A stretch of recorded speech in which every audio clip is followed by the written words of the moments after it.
हाँ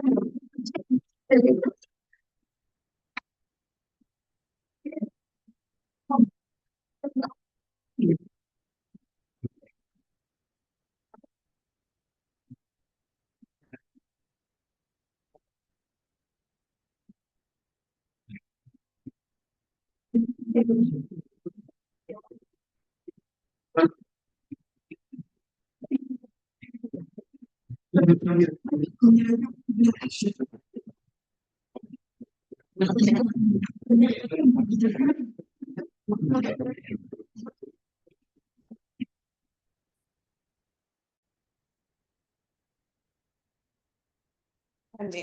good morning everyone. चलो नया पेपर शुरू करते हैं, पेपर नंबर 2। सबसे पहले लेट मी शेयर सिलेबस के पेपर 2 का क्या सिलेबस क्या है, पेपर का पैटर्न क्या रहता है, क्या स्ट्रैटेजी से हम लोग पढ़ने जा रहे हैं। फिर हम लोग कुछ टाइम डिस्कस करेंगे नोट्स कैसे बनानी है, वेरी वेरी इंपॉर्टेंट।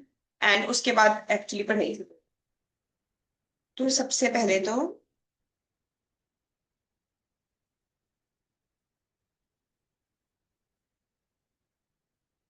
ग्रुप 1 में सबसे इजी पेपर लॉ है।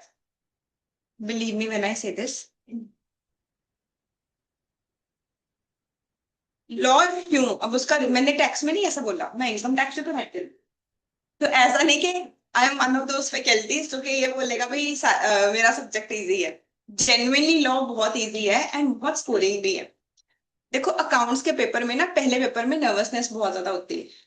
तो अकाउंट्स हमारा फेवरेट सब्जेक्ट है 11th क्लास से। मोस्ट ऑफ द स्टूडेंट्स ने सीए इसलिए शुरू की क्योंकि अकाउंट्स उनका फेवरेट सब्जेक्ट था। बट इंटर में आके तुम्हें पता चलता है यार अकाउंट्स में बहुत ज्यादा थ्योरी है, स्पेशली अकाउंटिंग स्टैंडर्ड्स। तुम्हें लॉ की तरह ही लगेगा, तुम्हें पढ़ना है और उसे अप्लाई करना है। टैक्स में बहुत इंटरेस्टिंग सब्जेक्ट है, बट इतना ज्यादा सिलेबस है अकाउंट्स और लॉ का मिला के, फिर भी कम पढ़ेंगे अकाउंट्स और लॉ। टैक्स का सिलेबस उससे भी ज्यादा है। तो वो एक्चुअली पेपर ही 200 नंबर का बनता है, बट आईसीएआई ने धक्का कर रखा है, पेपर 100 मार्क्स का है और सिलेबस 200 मार्क्स का है। तो टैक्स में सिलेबस बहुत ज्यादा है, but yes very interesting subject, बहुत नई तरह का बहुत इंटरेस्टिंग सब्जेक्ट है। अब अगर मैं आऊँ लॉ पे, ये सब्जेक्ट सीए फाउंडेशन से मिलता जुलता है। आई नो तुम्हारा सीए फाउंडेशन में लॉ के साथ एक्सपीरियंस अच्छा नहीं रहा होगा, किसी का भी नहीं रहा होगा, क्योंकि तुम अपनी पूरी जान लगा दो, तुम्हें सब कुछ आता है, तुमने अपने आप पेपर में सब कुछ किया है, तुम फैकल्टी का दोष भी नहीं निकाल सकते, क्योंकि तुम्हें लगता है तुम तो अपना बेस्ट दे के आए हो और जो टीचर ने पढ़ाया था वही आया है। बट नंबर फिर भी नहीं आए, क्योंकि उसमें नंबर नहीं आते हैं। आईसीआई कहीं ना कहीं लॉ के साथ थोड़ी सी पार्शियलिटी करता है, फाउंडेशन में लॉ में नंबर ही नहीं आते हैं। बट इंटर में लॉ में बहुत बहुत ज्यादा स्कोरिंग है। अब देखो लॉ में सिलेबस में क्या कुछ है, ये मैंने आईसीआई की वेबसाइट से ही डाउनलोड किया। तो उन्होंने लॉ के सिलेबस को 2 पार्ट्स में डिवाइड किया। पार्ट 1 में company law and limited liability partnership act, इन दोनों की वेटेज है टोटल 70 मार्क्स। पार्ट 2 में कुछ और लॉज है हमारे सिलेबस में, जिसकी वेटेज है 30 मार्क्स। इसमें हमारे पास 3 एक्ट्स हैं, एक है जनरल क्लॉजेज एक्ट, एक है इंटरप्रिटेशन ऑफ स्टेचू, और एक फॉरेन एक्सचेंज से related foreign exchange management act. ये हमारा सिलेबस है। Just like all other papers, paper 3 hours का ही आएगा। हमें 15 मिनट्स का रीडिंग टाइम मिलेगा। 30 मार्क्स के एमसीक्यू होंगे एंड 70 मार्क्स का डिस्क्रिप्टिव पेपर होगा। जो 30 मार्क्स के एमसीक्यू है, इसमें कोई भी नेगेटिव मार्किंग नहीं होती। तो प्लीज मेक श्योर ये सब लोग 100% अटेम्प्ट करके आए। कितनी ऑब्वियस सी बात है, बट फिर भी कई बार स्टूडेंट्स नहीं करके आते हैं कि मुझे नहीं आता था तो मैंने नहीं अटेम्प्ट किया। बट जब कोई नेगेटिव मार्किंग ही नहीं है, तुम्हें एलिमिनेशन मेथड से एटलीस्ट 2 ऑप्शन तो शॉर्टलिस्ट कर ही सकते हो ना। तुम्हें चाहे कोई क्वेश्चन नहीं भी आता, ऐसा थोड़ी है कि उसके बारे में कुछ भी नहीं पता। सो प्लीज मेक श्योर कि हम हर टेस्ट में भी एमसीक्यू रखेंगे, एमसीक्यू सारे अटेम्प्ट कर। उसके बाद जो 70 मार्क्स का डिस्क्रिप्टिव पेपर है, 14 मार्क्स के एक कंपल्सरी क्वेश्चन आएगा एंड आपको 5 क्वेश्चंस अटेम्प्ट करने होंगे आउट ऑफ 6। सो 14 मार्क्स के हमें टोटल 5 क्वेश्चंस अटेम्प्ट करने हैं, sorry, this is 4 out of 5। This gives me 70 marks और 30 मार्क्स के एमसीक्यू। एक ऑप्शनल क्वेश्चन होगा इसमें 14 मार्क्स। अब अगर मैं आईएसआई का ऑब्जेक्टिव पढ़ कि किस इंटेंट से पेपर बनाया जाता है, वो क्या चाहते हैं, क्या है कि स्टूडेंट क्या सीखे इंटरमीडिएट लेवल पे लॉ में, तो उनका ये सिंपल सा लॉजिक है, सिंपल सी रिक्वायरमेंट है कि स्टूडेंट को लीगल प्रोविजंस की अंडरस्टैंडिंग हो and he should have the ability to analyse and apply the law. Exactly ICI की वेबसाइट पे लिखा हुआ है इनके प्रोस्पेक्टस में कि हम लॉ के पेपर में बच्चों से ये एक्सपेक्ट करते हैं कि उनको लीगल प्रोविजन की अंडरस्टैंडिंग हो। ऑब्वियसली ये सबको ही आता होगा जो भी इंटर में पेपर देने जा रहे हैं, उन्होंने लॉ पढ़ा है, लॉ समझा है, बट मार्क्स कब आएंगे, जब साथ में ये सेकेंड चीज भी आती है, उसे एनालाइज करके अप्लाई करना। तो हम बहुत सारे क्वेश्चंस प्रैक्टिस करेंगे जिससे हम ये चीज लर्न करेंगे। सिलेबस को अगर और डेप्थ में देखें तो सबसे पहला एक्ट है कंपनीज एक्ट, जो कि हमारी क्लासेस का मेजर टाइम कंज्यूम करेगा। कंपनीज एक्ट के टोटल 11 यूनिट्स हैं एंड ये 11 यूनिट्स मिलके मुझे अप्रोक्सीमेटली 60 मार्क्स देते हैं।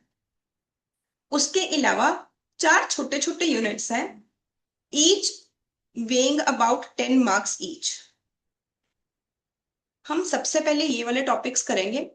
10 पेजेस के चैप्टर्स हैं एंड बहुत ही ज्यादा स्कोरिंग है, तो ऑब्वियसली कंपनीज एक्ट तो करना ही है, 60 मार्क्स हैं उसमें। बट कोई बच्चा पास हो रहा है या नहीं हो रहा, या डिस्टिंक्शन आ रही है या नहीं, वो सब तो यहीं से ही डिसाइड हो जाएगा, क्योंकि ये बहुत ही इजी टॉपिक है। तो सबसे पहले हम ये वाले पार्ट्स करेंगे, उसके बाद हम लोग कंपनीज एक्ट पढ़ेंगे। ठीक है जी, ये तो पहली चीज हो गई। सेकेंड, अब हमने पढ़ना कैसे है, तो आप लोगों को एक बुक मिलेगी जिसमें वन साइडेड ब्लैंक पेज होगा और वन साइडेड कंटेंट लिखा हुआ है। जो भी चीज हम लोग पढ़ेंगे, आपके बुक के राइट साइड पे लॉ लिखा हुआ है और लेफ्ट साइड ब्लैंक पेज। तो क्लास में सीक्वेंस क्या रहा करेगी, पहले मैं आपको कॉन्सेप्ट एक्सप्लेन करूंगी, फिर उसे हम बुक से रीड करेंगे, फिर हम उसका समरी चार्ट बनाएंगे ब्लैंक पेज पे। तो जब हम खुद अपने हाथ से एक बार चीज लिख लेंगे तो वो हमें याद हो जाएगी। तो मतलब every section is going to be repeated 3 times in the class. पहले आपको समझाना, उसके बाद बुक से रीड करना, और तीसरे नंबर पे ब्लैंक पेज पे उसका समरी चार्ट बनाना, जिससे कि वो हमें कंफर्म याद हो जाए। हर क्लास के लास्ट 20 मिनट्स में हम आंसर राइटिंग करेंगे। ये मैं नई चीज स्टार्ट करने जा रही हूँ, तो आप लोग बस अपनी ये बुक यूज करोगे और साथ में एक एक्स्ट्रा नोटबुक रखोगे आंसर राइटिंग की प्रैक्टिस के लिए, जो कि हमारा थोड़ा बहुत वीक पार्ट अगर रह जाता है, कोई चीज नहीं समझ आई, और जो उन्होंने हमें बोला कि आपको एप्लीकेशन आनी चाहिए, तो हर क्लास के लास्ट 20 मिनट्स में जो भी सेक्शन हमने पढ़ा है, उसी सेक्शन को अब हम आईएसआई की लैंग्वेज में लिखना कैसे है, बिल्कुल सेम वही लैंग्वेज कॉपी करने की कोशिश करेंगे। जितनी ज्यादा, इट इज एन आर्ट, जितनी ज्यादा प्रैक्टिस करते रहेंगे उतनी ज्यादा हमें लीगल लैंग्वेज लिखनी आएगी, और ये हमें अल्टीमेटली सारे सब्जेक्ट में हेल्प करेगी। ऑडिट में भी हमें ऐसी लैंग्वेज चाहिए होती है, लॉ में भी ऐसी लैंग्वेज चाहिए होती है, टैक्स में भी ऐसी लैंग्वेज चाहिए होती है, और थोड़ा बहुत अकाउंटिंग स्टैंडर्ड्स में भी। So this is going to help you in all the subjects. I hope I am clear. ठीक है, चलो आज फिर स्टार्ट करते हैं सबसे पहले एलएलपी ऐप से।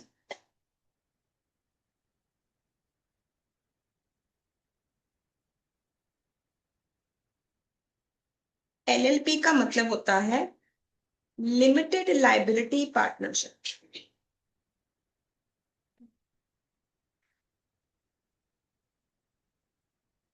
Now first of all let's understand what is LLP. सबसे पहले तो ये समझते हैं कि एलएलपी क्या होती है, what is the meaning of a LLP. By meaning, अगर मुझे किसी को एक्सप्लेन करना हो व्हाट इज अ एलएलपी, कैसे एक्सप्लेन करोगे आप लोग। इसके नाम में ही सब कुछ छुपा हुआ है ना, नाम में क्या छुपा हुआ है कि एक तो लिमिटेड लाइबिलिटी होगी और एक ये क्या है, पार्टनरशिप है। सो एक्चुअली कॉन्सेप्ट में मैं सबसे पहले तो ये एक्सप्लेन करना चाहती हूँ कि इसकी क्या जरूरत क्या पड़ी। जैसे कि आप लोगों ने पढ़ा होगा कि दुनिया में कंपनीज एक्ट की जरूरत इसलिए पड़ी कि हम एक आर्टिफिशियल लीगल पर्सन क्रिएट कर सकें, एंड इस आर्टिफिशियल लीगल पर्सन में जो भी लोग पैसे इन्वेस्ट करें उनको लिमिटेड लाइबिलिटी मिले। बच्चे थिंक ऑफ 19th सेंचुरी, जब दुनिया में बिजनेस होना शुरू हुआ था, ठीक है, तो जब बिजनेस होना शुरू हुआ किस तरीके से काम होता था, या तो सोल प्रोप्राइटर्स होते थे या फिर पार्टनरशिप फर्म्स होते थे। अब सोल प्रोप्राइटर के अपने डिसएडवांटेजेस थे। सोल प्रोप्राइटर का डिसएडवांटेज क्या था? Limited man power and limited funds. मान लो मैं अकेले बिजनेस कर रही हूँ, तो मैं किस लेवल तक ग्रो कर सकती हूँ? मेरे बिजनेस में किस चीज की कमी है? मैं अकेली हूँ, मेरी मैन पावर अकेली है, मेरी रिस्क टेकिंग कैपेसिटी भी लिमिटेड है, एंड मेरे पास फंड्स भी लिमिटेड है। तो अगर मैं कोई बहुत बड़ा बिजनेस बनाना चाहती हूँ, मेरे पास उसके लिए फंड्स ही नहीं है, ना टाइम है उतना काम करने का, तो लोगों ने पार्टनरशिप करनी शुरू कर दी। अब पार्टनरशिप करने का पर नुकसान क्या है? पार्टनरशिप का सबसे नेगेटिव फीचर क्या है? जो पार्टनर्स हैं वो एक दूसरे के एजेंट होते हैं। तो पार्टनरशिप एक दूसरे के एजेंट है, इसका मतलब कि I am liable for act of other partners. किसी पर्सन को पार्टनर बनाने से मेरी मैन पावर तो बढ़ गई, मेरी रिस्क टेकिंग कैपेसिटी भी बढ़ गई, मेरे पास और पैसे भी आ गए, पर अगर उस पर्सन ने कोई फ्रॉड किया, उसका लॉस तो मुझे भी बेयर करना पड़ेगा। अगर उसने कोई गलत बिजनेस डिसीजन लिया तो मैं उसकी एजेंट हूं, उसका इम्पैक्ट अल्टीमेटली मेरे ऊपर भी पड़ेगा। तो जो लोग इससे भी बड़ा बिजनेस करना चाहते हैं, उनकी रिस्क टेकिंग कैपेसिटी क्या हो गई? अब कम हो गई, लोग डरने लगे। मतलब अगर मैं ग्राफ में प्लॉट करने की कोशिश करूं, जब दुनिया में पहली बार बिजनेस होना शुरू हुआ होगा बार्टर सिस्टम में, शायद थोड़ी बहुत ही ट्रांजेक्शन होती होंगी। जब बार्टर सिस्टम के बाद करेंसी सिस्टम डेवलप हुआ, नंबर ऑफ ट्रांजेक्शन इंक्रीज हो गई, वर्ल्ड में बिजनेस इंक्रीज हो गया। फिर लोगों को पता चला कि सोल प्रोप्राइटर में रिस्क टेकिंग कैपेसिटी लिमिटेड है, तो दुनिया में एक नई चीज बनाई गई, पार्टनरशिप। जब पार्टनरशिप आई तो नंबर ऑफ ट्रांजेक्शन फिर से क्या हो गई? इंक्रीज। फिर से इकोनॉमी को बेनिफिट हुआ and number of transactions increase हो गई। बट जब पार्टनरशिप में काम होने लग गया, मल्टीपल लोग इकट्ठे मिलके काम करने लग गए, फिर से बिजनेस क्या हो गया? एक जगह पे आके रुक गया, क्योंकि लोगों की रिस्क टेकिंग कैपेसिटी लिमिटेड है।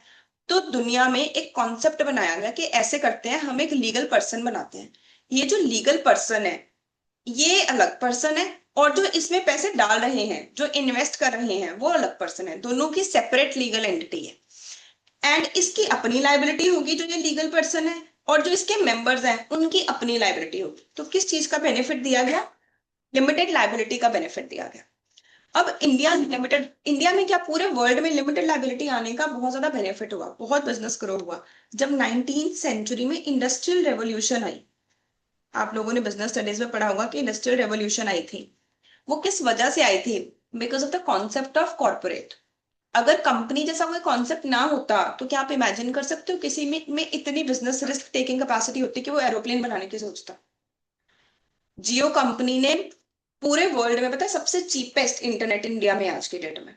वो किस वजह से? क्योंकि जियो कंपनी ने बहुत अच्छा इंफ्रास्ट्रक्चर लगाया है। वो इंफ्रास्ट्रक्चर लगाने की, इतना रिस्क लेने की क्या किसी की कैपेसिटी हो सकती थी अगर लिमिटेड लाइबिलिटी ना होती? तो इतना रिस्क लेने की पावर और इतने पैसे इकट्ठे करने की पावर हमारे पास कहां से आई? Because of the concept of company. अब कंपनी ने हम सबको लिमिटेड लाइबिलिटी का बेनिफिट दे दिया, बट जो ये पार्टनर्स हैं, जो छोटे छोटे बिजनेस कर रहे हैं, वो कंपनी बनाना ही नहीं चाहते। तो ताकि ये वाले लोग भी लिमिटेड लाइबिलिटी का बेनिफिट ले सकें, गवर्नमेंट ने एक एक्ट बनाया, लिमिटेड लाइबिलिटी पार्टनरशिप। मैं एक बार दोबारा से एक्सप्लेन करती हूँ जो भी कुछ मैंने अभी तक बताया। ये मैं इकोनॉमी में नंबर ऑफ ट्रांजेक्शन्स कितनी हो रही हैं उसका एक चार्ट ड्रॉ करने की कोशिश कर रही हूँ। तो जब बार्टर सिस्टम होता होगा, शायद इतनी ट्रांजेक्शन्स होती होंगी। बार्टर सिस्टम के बाद जब करेंसी सिस्टम डेवलप हुआ, तो सबसे पहले एक ही पर्सन, सोल प्रोप्राइटर ही बिजनेस करता था। तो नंबर ऑफ ट्रांजेक्शन्स क्या हो गई? इंक्रीज हो गई। जब सोल प्रोप्राइटर के नेगेटिव फीचर्स हमारे सामने आए, सोल प्रोप्राइटर का नेगेटिव फीचर क्या? कि मैन पावर लिमिटेड है। मैन पावर लिमिटेड है, तो इसका मतलब कि फंड्स भी लिमिटेड है, और रिस्क लेने की कैपेसिटी भी क्या है? लिमिटेड। तो लोगों ने एक नई चीज की इन्वेंशन की, जैसे साइंस में इन्वेंशन होती है, वैसे लॉ में उन्होंने नया तरीका ढूंढा बिजनेस करने का। उन्होंने तरीका ढूंढा कि ऐसे करते हैं ना कि दो लोग पार्टनर बन के काम कर लेते हैं। तो मल्टीपल लोगों ने पार्टनरशिप फर्म बना के काम करना शुरू कर दिया। तो इससे फिर से बिजनेस क्या हो गया? ग्रो हो गया। बट उसके बाद उनको पता चला कि पार्टनरशिप फर्म के भी कुछ नुकसान है। पार्टनरशिप फर्म का सबसे बड़ा नुकसान क्या है? कि तुम्हारी लाइबिलिटी क्या है? अनलिमिटेड। अगर तुम्हारे पार्ट मैंने कोई फ्रॉड किया, मुझे अपनी गलती की वजह से तो लॉस बियर करना ही पड़ेगा।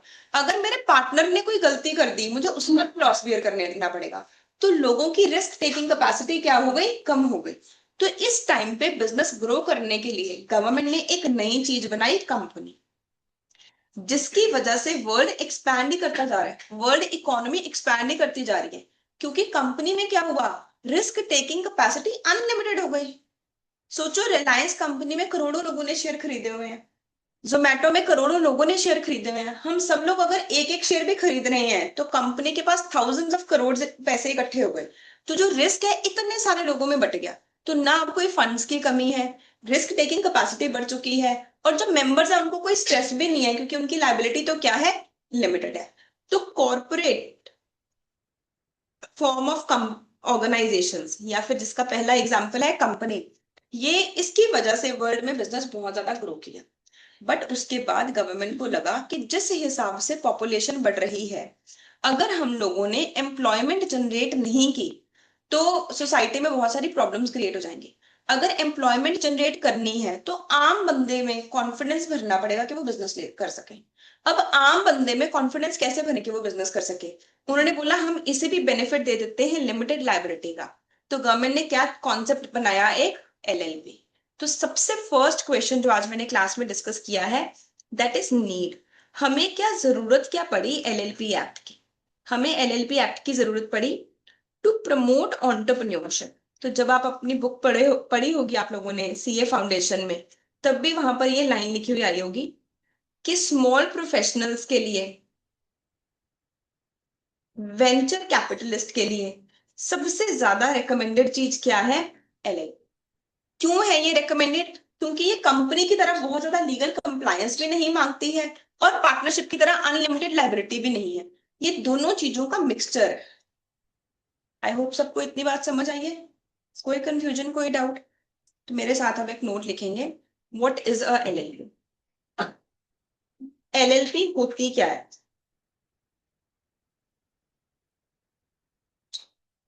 एंड इट्स नीड, इसकी जरूरत क्या है। दो क्वेश्चंस हम कवर करेंगे, what is the meaning of LLP and it's need.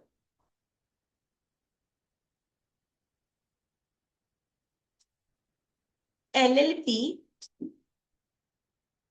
Is an artificial legal person. ये एक आर्टिफिशियल लीगल पर्सन है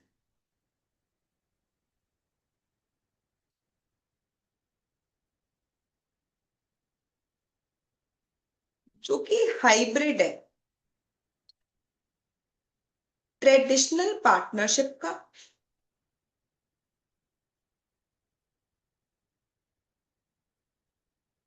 एंड लिमिटेड लाइबिलिटी कंपनी का। जैसे जब इंडिया में ग्रीन रेवोल्यूशन आया था, तो ग्रीन रेवोल्यूशन आने का रीजन था हम लोगों ने हाइब्रिड क्रॉप्स लेके आए थे पंजाब में। तो एलएलपी भी एक हाइब्रिड है, दोनों के बेस्ट फीचर्स को मिक्स कर दिया। तो अगर मुझे कहीं पे डायग्राम के थ्रू एक्सप्लेन करना हो कि पार्टनरशिप का पॉजिटिव फीचर क्या है, पार्टनरशिप का पॉजिटिव फीचर है कि पार्टनरशिप में फ्लेक्सिबिलिटी मिलती है। पर पार्टनरशिप का नेगेटिव फीचर क्या है, इसमें क्या है, मेंबर्स की लायबिलिटी अनलिमिटेड। अगर मुझे सिमिलरली एक्सप्लेन करना पड़े कि कंपनी का सबसे पॉजिटिव फीचर क्या है, कंपनी का सबसे पॉजिटिव फीचर है लिमिटेड लायबिलिटी, बट कंपनी का नेगेटिव फीचर क्या है, कंप्लायंस। हाँ, आप लोगों को बहुत सारे रूल्स फॉलो करने पड़ते हैं। एंड एलएलपी क्या है, इन दोनों का मिक्सचर।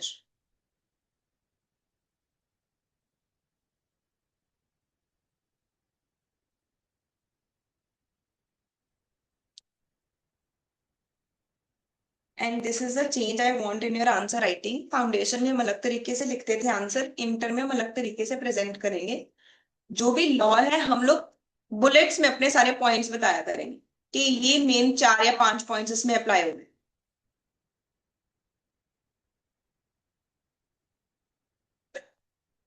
सो आपने पढ़ा भी होगा, एलएलपी एक ऑल्टरनेटिव कॉर्पोरेट बिजनेस व्हीकल है।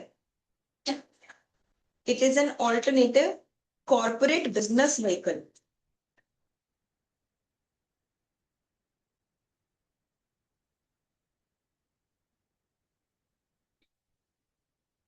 जो कि आपको फ्लेक्सिबिलिटी देता है इन ऑर्गेनाइजिंग इंटरनल स्ट्रक्चर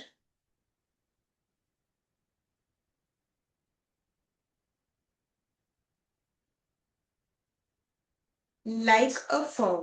किसी पार्टनरशिप फर्म की तरह ये आपको फ्लेक्सिबिलिटी देता है कि तुम अपना इंटरनल स्ट्रक्चर जैसे मर्जी डिजाइन कर। कंपनी में ना हमारे पास ऑप्शन नहीं है।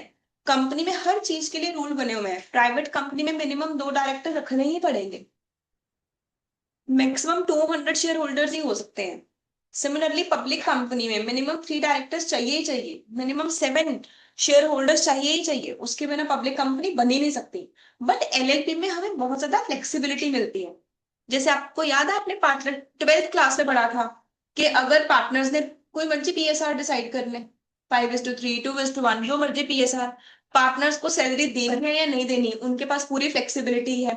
इंटरेस्ट ऑन कैपिटल मिलेगा या नहीं मिलेगा, सारी चीजों के बारे में फ्लेक्सिबिलिटी है। बिल्कुल वो सेम फ्लेक्सिबिलिटी एलएलपी में भी मिलती है। And limited liability like a company.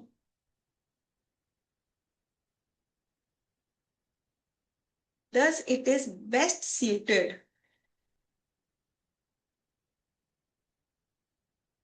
for small businesses, venture capitalist. It encourages entrepreneurship. जो गवर्नमेंट का मेन मकसद था कि एम्प्लॉयमेंट बढ़े। एम्प्लॉयमेंट तब बढ़ेगी जब वर्ल्ड में बिजनेस बढ़ेगा। अगर सब लोग गवर्नमेंट जॉब के पीछे ही भागेंगे तो गवर्नमेंट कितनी गवर्नमेंट अपॉर्चुनिटीज दे सकती है। तो हम चाहते हैं कि इंडिया में बिजनेस बढ़े। इंडिया में बिजनेस बढ़ाने के लिए लोगों की रिस्क टेकिंग कैपेसिटी बढ़ानी पड़ेगी। तो हमने कहा ठीक है भाई, तुम अपना बिजनेस करो। एंटरप्रेन्योरशिप बढ़ाई कि तुम्हारी लाइबिलिटी भी लिमिटेड है और तुम्हारे ऊपर ज्यादा रूल भी नहीं लगेंगे, कंप्लायंस भी ज्यादा नहीं करनी है। तो एलएलपीज इनडायरेक्टली क्या कर रही हैं, एनकरेज कर रही हैं लोगों को कि वो बिजनेस करें। तो आजकल जो स्टार्टअप कल्चर आया है वो सब कुछ ऑब्वियसली इन सारे लॉस की वजह से ही आया है, क्योंकि लॉ भी उसे प्रमोट कर रहा है। तो हमारा फर्स्ट क्वेश्चन कंप्लीट हो गया यहाँ पर। एलएलपी का मतलब भी यहां से समझ आता है और एलएलपी की जरूरत क्या थी हमने अपने कंक्लूजन में लिख दिया कि इसलिए ये बेस्ट सूटेबल है स्मॉल बिजनेसेस के लिए, ये एंटरप्रेन्योरशिप बढ़ाती है। वो वाला टॉपिक भी कंप्लीट हो गया। क्लियर है ना सबको? कुछ नहीं समझ आया हो तो बताएंगे मुझे। ठीक है, अब देखते हैं साथ साथ बुक से।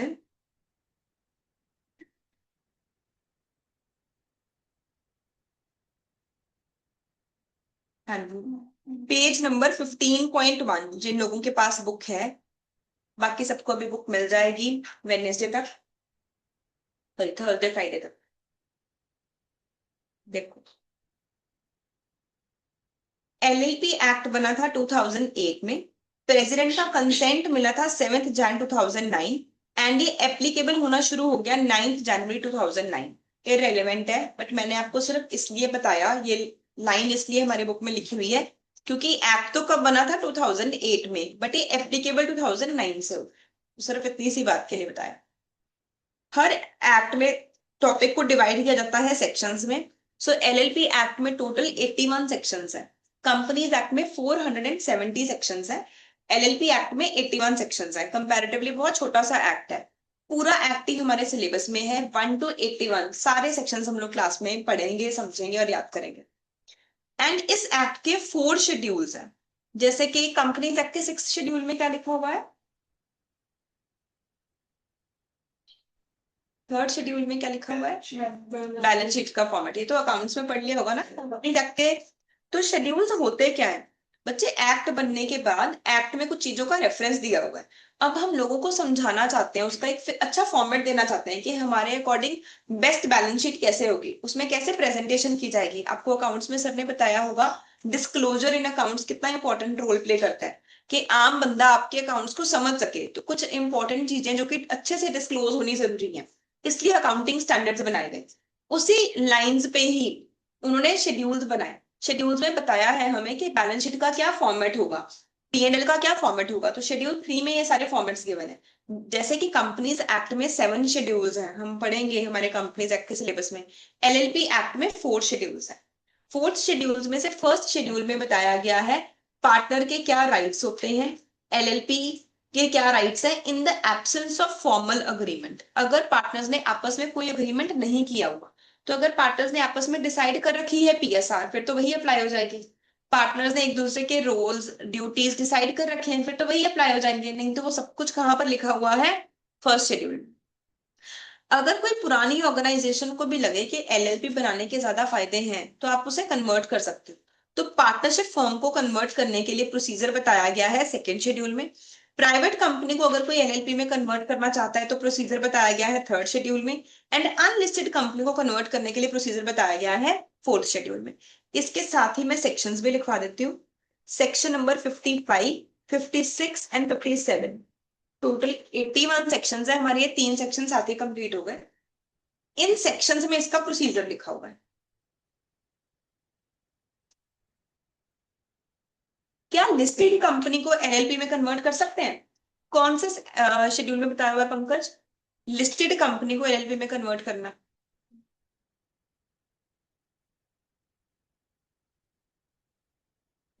मैं तो तरीके से गलत कर सकता है। क्या लिस्टेड कंपनी को एलएलपी में कन्वर्ट कर सकते हैं? ये तो क्वेश्चन है ना, मुझे लगा ही नहीं था कोई गलत बताएगा ये। देखो क्या लिखा हुआ है, अनलिस्टेड कंपनी। इसका मतलब कि लिस्टेड कंपनी को एलएलपी में कन्वर्ट नहीं कर सकते। ये स्पेशली ऐसे लिखो कि लिस्टेड कंपनी को नहीं कर सकते। यहीं से तो क्वेश्चन बनाएगा आईसीआर। एक मिनट अभी दिखाती हूँ आईसीआई की वेबसाइट पे।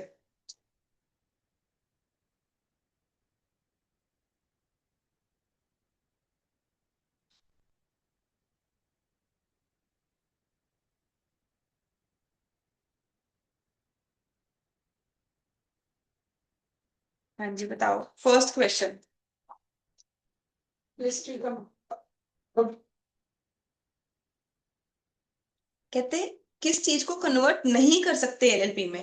पार्टनरशिप फर्म को कन्वर्ट करने का प्रोसीजर कहाँ बताया हुआ है, सेकेंड शेड्यूल में। प्राइवेट कंपनी को कैसे कन्वर्ट कर सकते हो, थर्ड शेड्यूल में। लिस्टेड कंपनी को कन्वर्ट नहीं कर सकते। अनलिस्टेड कंपनी के लिए शेड्यूल बताया गया है। पब्लिक कंपनी को कैसे कन्वर्ट कर सकते?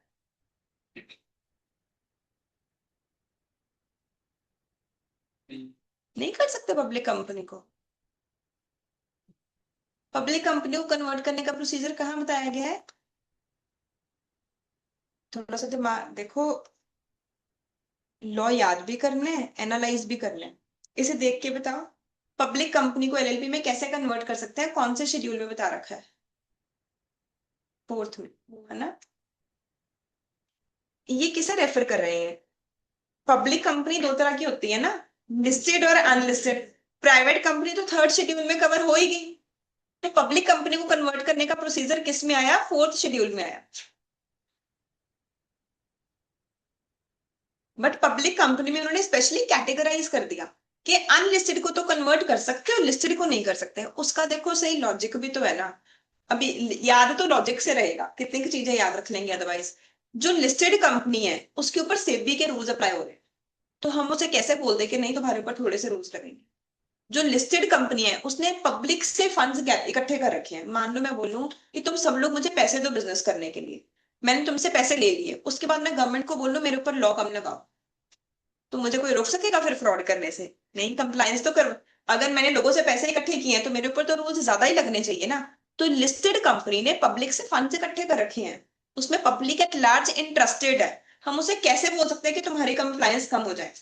तो पब्लिक कंपनी अगर अनलिस्टेड है उसे कन्वर्ट किया जा सकता है एलएलपी में. The procedure is mentioned in schedule 4 and section number 57, but a listed company can't be converted.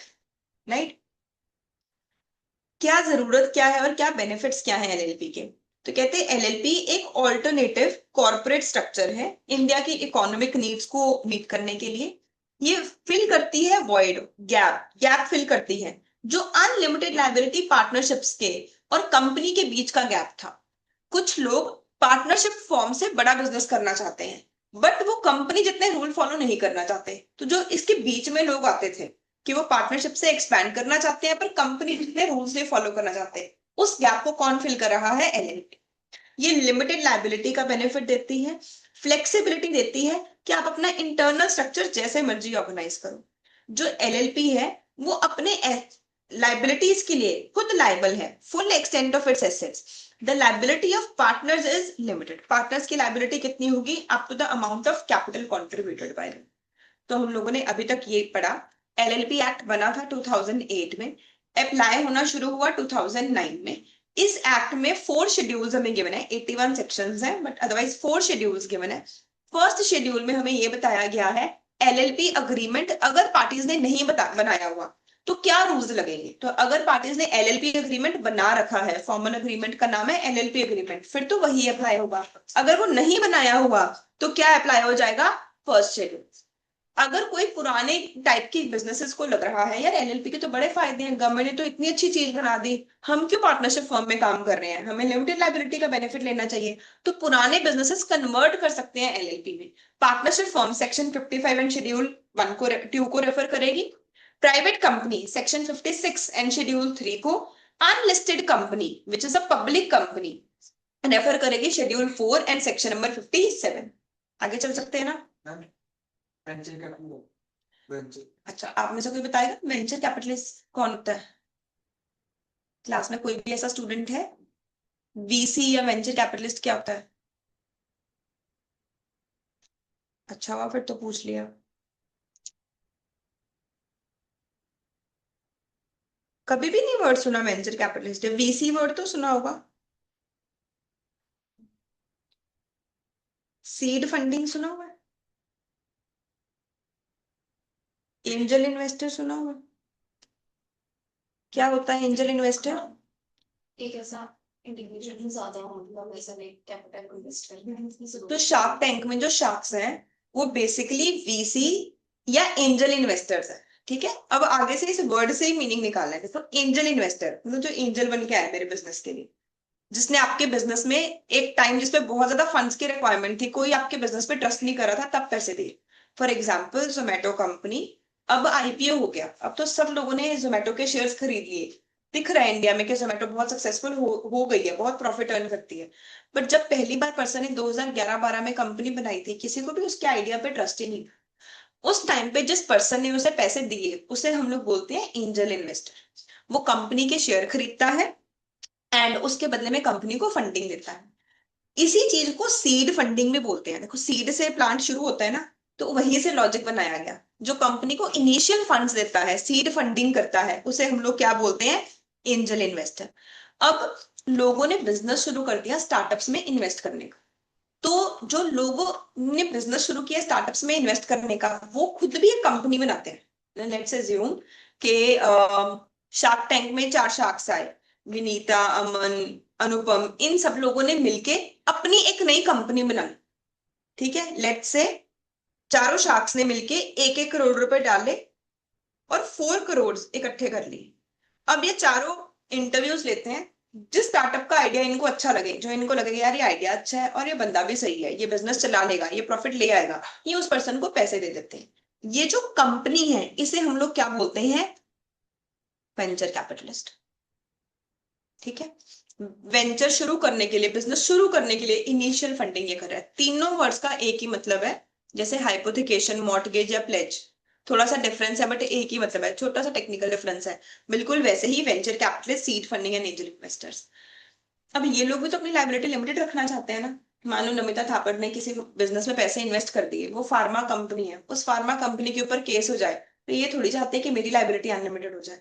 तो ये लोग अपना बिजनेस रन करने के लिए किस चीज क्या का यूज करते हैं? एलएलपी का यूज करते हैं, ये एलएलपी बनाते हैं। बिग फोर का नाम सबने सुना हुआ है? मुझे बताओगे कौन कौन से बिग फोर फर्म्स हैं वर्ल्ड में? डेलॉयट, केपीएमजी, पीडब्ल्यूसी एंड ईवाई, ये चारों एलएलपीज हैं। जो सीए है वो कंपनी बना ही नहीं सकता। आपको पता है सीए को लीगली अलाउड ही नहीं तो सीए को तो सबसे ज्यादा नॉलेज है, उसे तो सबसे आसान है प्राइवेट कंपनी बनाना। आपने जितने भी सीए फर्म्स का नाम सुना होगा, हमेशा सीए फर्म सुनी हुई है ना, गुप्ता एंड एसोसिएट्स, ठीक है, गुप्ता एंड कंपनी, ऐसे कोई ना कोई नाम आएगा। तो सीए को कंपनी बनाना अलाउड ही नहीं है, क्योंकि ये एक पर्सनल सर्विस वाला काम है। तुम्हारी उसमें लाइबिलिटी लिमिटेड हो ही नहीं सकती। तो सीएस की लाइबिलिटी अनलिमिटेड होती है। मतलब मान लो मैं किसी कंपनी की ऑडिट रिपोर्ट पे साइन कर रही हूँ, मैंने ऑडिट रिपोर्ट पे गलत सिग्नेचर्स कर दी है, अच्छे से ऑडिट किया ही नहीं, और मैं बोल रही हूँ मेरी लाइबिलिटी तो लिमिटेड है, क्या ये सेंस बनेगी? मैं अपना पॉइंट दोबारा एक्सप्लेन करती हूँ। मैंने ऑडिट चैप्टर का बहुत अच्छा रूल बता दिया आप लोगों को। मैं लॉ ही कवर कर रही हूँ, हमारे सिलेबस में है ये टॉपिक जो मैं बता रही हूँ। बच्चे लेट से एक सीए ने बोला कि मैं रिलायंस कंपनी का ऑडिट करने जा रहा हूँ, एंड उसने रिलायंस कंपनी की ऑडिट रिपोर्ट पे सिग्नेचर कर दिया। उसने जो ऑडिट किया उसमें थोड़ी सी नेग्लिजेंस दिखाई, एंड जिसकी वजह से बाद में पता चला कि जो उसका ऑडिट है वो गलत है। ऑडिटर ने सिग्नेचर किए हुए हैं, बट ऑडिटर ने नेग्लिजेंटली काम किया, अच्छे से काम नहीं किया, जिसकी वजह से लॉस किसका हुआ? कॉमन मैन का, जिन लोगों ने इस कंपनी के शेयर खरीदे हुए थे। अब ये लोग जब सीए को स्यू करने जा रहे हैं, क्या सीए ये बोल सकता है कि मेरी लायबिलिटी तो लिमिटेड है? फिर तो सीए का कॉन्सेप्ट ही खत्म हो जाएगा। फिर सीए का प्रोफेशन बनाने का फायदा ही क्या? अगर सीए ही बोल दे मेरी लाइबिलिटी लिमिटेड है, मेरे से ऑडिट करते हुए गलती हो गई, ऐसा थोड़ी बोल सकता है वो कि मेरे से गलती हो गई। इसलिए सीए को कंपनी बनाना अलाउड ही नहीं है। ये बहुत इंपॉर्टेंट क्वेश्चन है। सीए सिर्फ और सिर्फ बिजनेस कैसे कर सकता है? फर्म बना के कर सकता है। एंड अगर सीए एलएलपी एक्ट ने हमें अलाउ किया कि हम एलएलपीज भी बना सकते हैं, इसमें भी कुछ केसेस में सीए की लाइबिलिटी अनलिमिटेड हो जाती है, but CA is allowed to form LLPs. इसलिए आजकल जो नए सीएस आ रहे हैं, आप उन लोगों की एलएलपी फर्म्स देखोगे, या फिर ईवाई, पीडब्ल्यूसी, ये सारी भी एलएलपीज हैं, इनमें से कोई भी कंपनी नहीं है। ये उनके पेपर्स आप चेक कर। आगे चलते हैं हम। What are the characteristics of LLP? LLP क्या होती है? एलएलपी का पहला करेक्टरिस्टिक है, एलएलपी एक बॉडी कॉर्पोरेट है। Now what is the meaning of this body corporate? Body corporate क्या होती है? तो आगे आपकी बुक में ही एग्जांपल गिवन है, section number 2 subsection 1 subsection B में बताया गया है कि बॉडी कॉर्पोरेट क्या होती है। कहते हैं बॉडी कॉर्पोरेट है कोई भी कंपनी, सारी कंपनीज बॉडी कॉर्पोरेट है, सारी एलएलपीज बॉडी कॉर्पोरेट्स हैं। कोई एलएलपी या कोई कंपनी अगर आउटसाइड इंडिया भी रजिस्टर हुई है, उसे भी हम लोग बॉडी कॉर्पोरेट मानेंगे। बस 3 चीजों को बॉडी कॉर्पोरेट नहीं मानेंगे। अगर कोई भी कॉर्पोरेशन सोल है, एक सिंगल पर्सन बिजनेस कर रहा है, कोई भी कोऑपरेटिव सोसाइटी, या फिर कोई भी बॉडी कॉर्पोरेट जो कि सेंट्रल गवर्नमेंट नोटिफाई कर दे कि इसे एक्सक्लूड करना है, उसे हम एक्सक्लूड करेंगे। बाकी सारी कंपनीज और एलएलपी क्या मानी जाएंगी? बॉडी कॉर्पोरेट मानी जाएंगी। अब ये वर्ड बनाया क्यों गया? इसका क्या पर्पस क्या है? तो गवर्नमेंट ये कहना चाहती है कि जो भी आर्टिफिशियल लीगल पर्सन हैं, सबके ऊपर सेम रूल लगेंगे। अब आर्टिफिशियल लीगल पर्सन तो बहुत तरह के हो सकते हैं। सोसाइटी भी एक आर्टिफिशियल लीगल पर्सन है, ट्रस्ट भी एक आर्टिफिशियल लीगल पर्सन है, कंपनी भी आर्टिफिशियल लीगल पर्सन है। तो जो भी बिजनेस करने के पर्सपेक्टिव से गवर्नमेंट ने बनाए, गवर्नमेंट उन सबको एक सेपरेट टर्म देना चाहती है। तो गवर्नमेंट ने बोला कि जो भी कंपनीज और एलएलपीज हैं, इनको हम आगे से बॉडी कॉर्पोरेट बोलेंगे। अब गवर्नमेंट ने कहीं पे भी अगर ये एक्सप्लेन करना है कि तुम्हारी लाइबिलिटी लिमिटेड है, तो वहां पर गवर्नमेंट वन वर्ड में क्या वर्ड यूज करेगी? Body corporate. तो अगर गवर्नमेंट किसी को ये बताना चाहती है कि कोई ऐसी कंपनी, कोई ऐसी ऑर्गेनाइजेशन है जो कि एक आर्टिफिशियल लीगल पर्सन है और उसमें लाइबिलिटी लिमिटेड है, तो the word use will be body corporate. इससे मीनिंग ये निकलता है। मैं एक बार लिखवाती हूँ पहले, आगे चलने से पहले। Let's repeat what we have done till now. आज वाली क्लास में सबसे पहले तो हमने ये समझा कि हमें जरूरत ही क्या थी एलएलपी एक्ट की। इस एक्ट की जरूरत ही क्या पड़ी? तो बिजनेस जब ग्रो कर रहा था, उसके बाद हमें लगा कि हमें इंडिया में एंटरप्रेन्योरशिप प्रमोट करनी है, रिस्क टेकिंग कैपेसिटी प्रमोट करनी है, तो छोटे छोटे बिजनेसेस को की रिस्क टेकिंग कैपेसिटी बढ़ाने के लिए गवर्नमेंट ने कॉन्सेप्ट बनाया एलएलपी का। एलएलपी का कॉन्सेप्ट है क्या? एलएलपी एक आर्टिफिशियल लीगल पर्सन है जो कि हाइब्रिड है पार्टनरशिप फर्म का एंड कंपनी का। दोनों के बेस्ट फीचर्स एक ही ऑर्गेनाइजेशन में डाल दिए गए हैं। एलएलपी एक ऑल्टरनेटिव कॉर्पोरेट बिजनेस व्हीकल है। इस लाइन का क्या मतलब है? Alternative corporate business vehicle. आपको ना 11th या 12th क्लास में बिजनेस स्टडीज में क्वेश्चन पूछा जाता होगा, what are the factors which influence the decision of what are the factors on the basis of which we can decide how to choose an organisation structure. पढ़ा आपने ये question? मैं दोबारा अपना क्वेश्चन रिपीट करती हूँ। कौन कौन से फैक्टर से आप डिसाइड करते हो कि आपकी ऑर्गेनाइजेशन का स्ट्रक्चर क्या होना चाहिए? मान लो बच्चे, शहरी ने बोला मैं नया बिजनेस करना चाहती हूँ, वो एक सीए के पास एडवाइस लेने गई कि मुझे नया बिजनेस करना है, आप मुझे एडवाइस करो मैं क्या बनाऊं। तो आप उससे पूछोगे तुम्हारे बिजनेस का साइज क्या है, तुमने कितने फंड्स इन्वेस्टमेंट करने हैं, तुम्हारा लॉन्ग टर्म गोल क्या है, क्या तुम मार्केट से फंड्स इकट्ठा करना चाहते हो। फिर तुम उसे डिसाइड करके बताओगे कि तुम्हें एक प्राइवेट कंपनी बनानी चाहिए, कि ओपीसी बनानी चाहिए, कि एचयूएफ बनानी चाहिए, कि पार्टनरशिप फर्म बनानी चाहिए। याद आया? ऐसा कोई क्वेश्चन था 12th क्लास में? तो उसी क्वेश्चन में अब एक नया ऑप्शन आ गया है सीएस के पास, कहते तुम लोगों को एलएलपी भी रेकमेंड कर सकते हो। ये एक नया ऑल्टरनेट है बिजनेस करने का एक व्हीकल है, एक नया ऑप्शन दिया है गवर्नमेंट ने। ये ऑल्टरनेट क्या देता है? ये मिक्सचर है पार्टनरशिप फर्म का एंड कंपनी का। पार्टनरशिप फर्म की तरह आपको फ्लेक्सिबिलिटी मिलेगी, आप अपना इंटरनल स्ट्रक्चर जैसे मर्जी डिसाइड करो। कंपनी की तरह आपको क्या मिलेगी? Limited liability. ये सबसे ज्यादा बेस्ट किसको सूट करेगा? छोटे बिजनेसेस को और वेंचर कैपिटलिस्ट को। उसके बाद हम लोगों ने सेकंड टॉपिक पढ़ना शुरू किया, एलएलपी की कैरेक्टरिस्टिक्स क्या होती हैं, जिसमें सबसे पहला वर्ड आया मेरे पास बॉडी कॉर्पोरेट। तो अब ये डेफिनेशन मेरे साथ सब लोग लिखेंगे।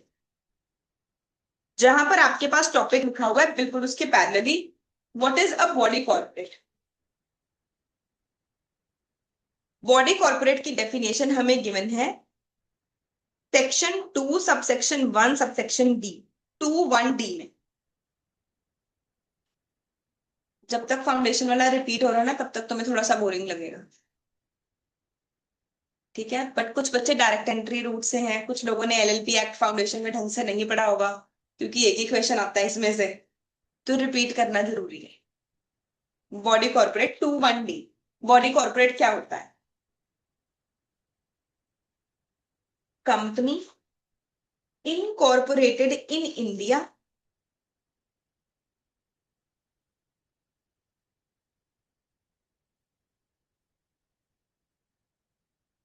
और आउटसाइड इंडिया।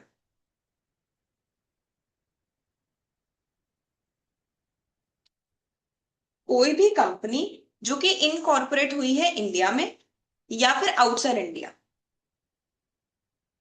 कोई भी एलएलपी जो कि इनकॉर्पोरेट हुई है इंडिया में या फिर आउटसाइड इंडिया, सबको ही हम लोग क्या मान के चलेंगे? Body corporate. पर कुछ लोगों को हम बॉडी कॉर्पोरेट नहीं मानेंगे, एक्सेप्शन है। एक्सेप्शन, तीनों एक्सेप्शंस आपने सी वर्ड से याद रखनी है। एक्सेप्शन क्या है? Corporation sole, cooperative society and जिसे भी सेंट्रल गवर्नमेंट नोटिफाई करेगी। मैं अभी एक केस स्टडी दूंगी, सेम जैसे शेड्यूल 4 की केस स्टडी थी, ध्यान से नोट डाउन करो।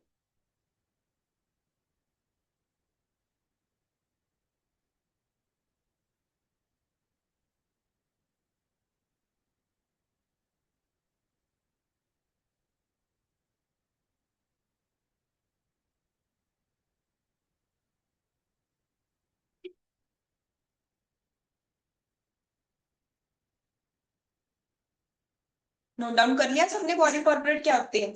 अब देखो बच्चे, मैंने बोला ना कि आईसीआई तुम्हारी एनालिटिकल स्किल चेक करेगा। तो मैं पहले एक और चीज समझाती हूँ, फिर आप मुझे एनालाइज करके बताना। एक सेक्शन है सेक्शन नंबर 5, जो कि फाउंडेशन वाले स्टूडेंट्स ने पहले पढ़ा हुआ है, डायरेक्ट एंट्री वालों को मैं अभी अच्छे से एक्सप्लेन करती हूँ। सेक्शन 5 में ये लिखा हुआ है कि पार्टनर कौन कौन बन सकता है। तो एलएलपी में कोई भी इंडिविजुअल भी पार्टनर बन सकता है कोई भी बॉडी कॉर्पोरेट भी पार्टनर बन सकती है, कुछ केसेस में इंडिविजुअल पार्टनर नहीं बन सकता। अगर कोई पार्टनर अनसाउंड माइंड का है या फिर वो इंसॉल्वेंट है, ये लोग पार्टनर नहीं बन सकते, बाकी सारे लोग पार्टनर बन सकते। क्या इतनी सी बात सबको समझ आई? उन्होंने क्या लिखा, पार्टनर बनने के लिए कौन कौन एलिजिबल है, इंडिविजुअल एंड बॉडी कॉर्पोरेट, ये एलिजिबल है। अब देखो पेपर में क्वेश्चन क्या आया।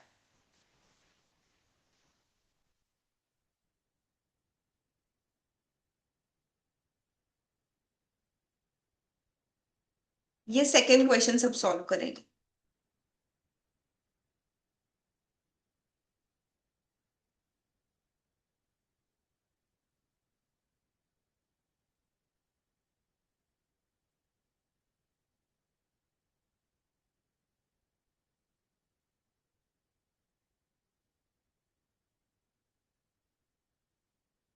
जो भी अटेम्प्ट करना चाहते हैं just raise your hands, analyse करो। सेक्शन 2(1)D, दो सेक्शंस को मिला के एक क्वेश्चन बनाया गया है।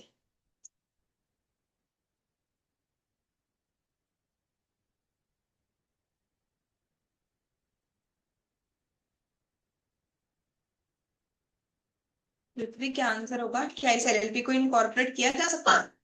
क्या प्रॉब्लम लग रही है? यही प्रॉब्लम है आरुषि? आरुषि आपका नाम है आरुषि? यही प्रॉब्लम है? एचयूएफ? No idea. बुक को देखो, जिसको अभी तक नहीं पता चला बुक को देखो, सेक्शन 5 दोबारा पढ़ो, तुमने खुद ही ढूंढना है आंसर।